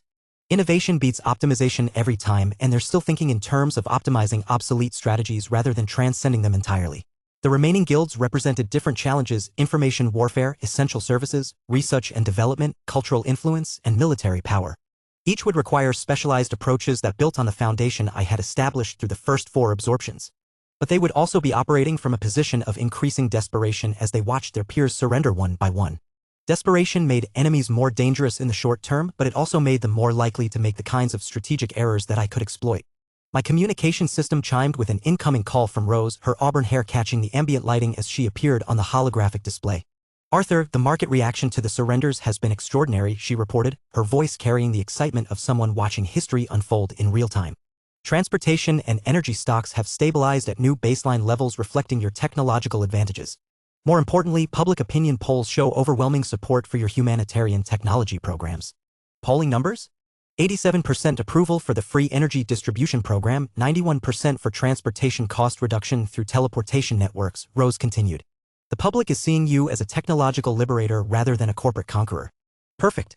Public support would be crucial for the challenges ahead, particularly when dealing with guilds that controlled cultural influence or essential services. Prepare for a continental address, I instructed. Full media coverage, all major networks.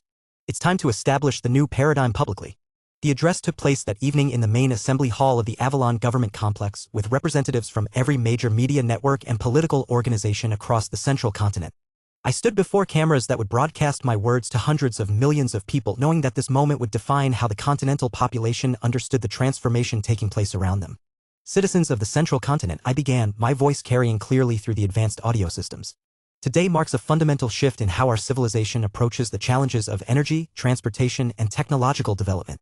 What began as simple business innovation has become something far more significant, the democratization of capabilities that were previously available only to the wealthy and powerful. I gestured to displays showing the scope of technological deployment across the continent. Free energy for every community that requests it. Instantaneous transportation at costs that ordinary families can afford. Financial systems that serve individuals and small businesses rather than concentrating wealth among institutional intermediaries. The assembled representatives listened with the kind of focused attention that came from witnessing genuine historical significance.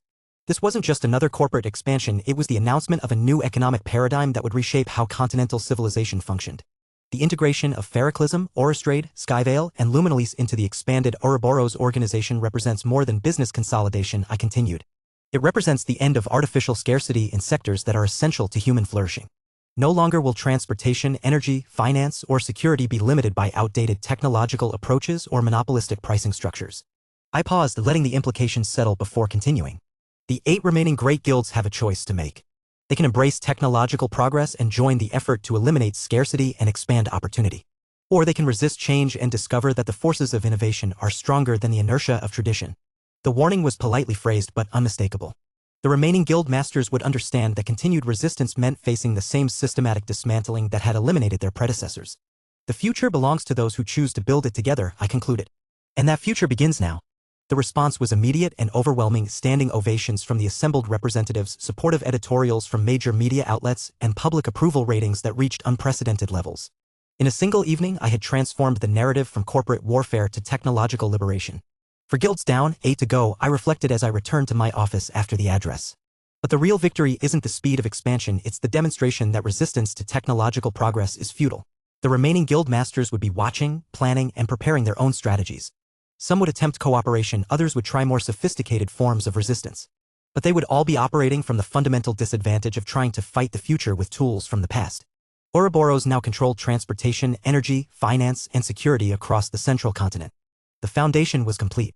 Everything that came next would be building on that foundation to achieve something that no single organization had ever attempted: absolute technological supremacy that made traditional concepts of guild warfare completely obsolete.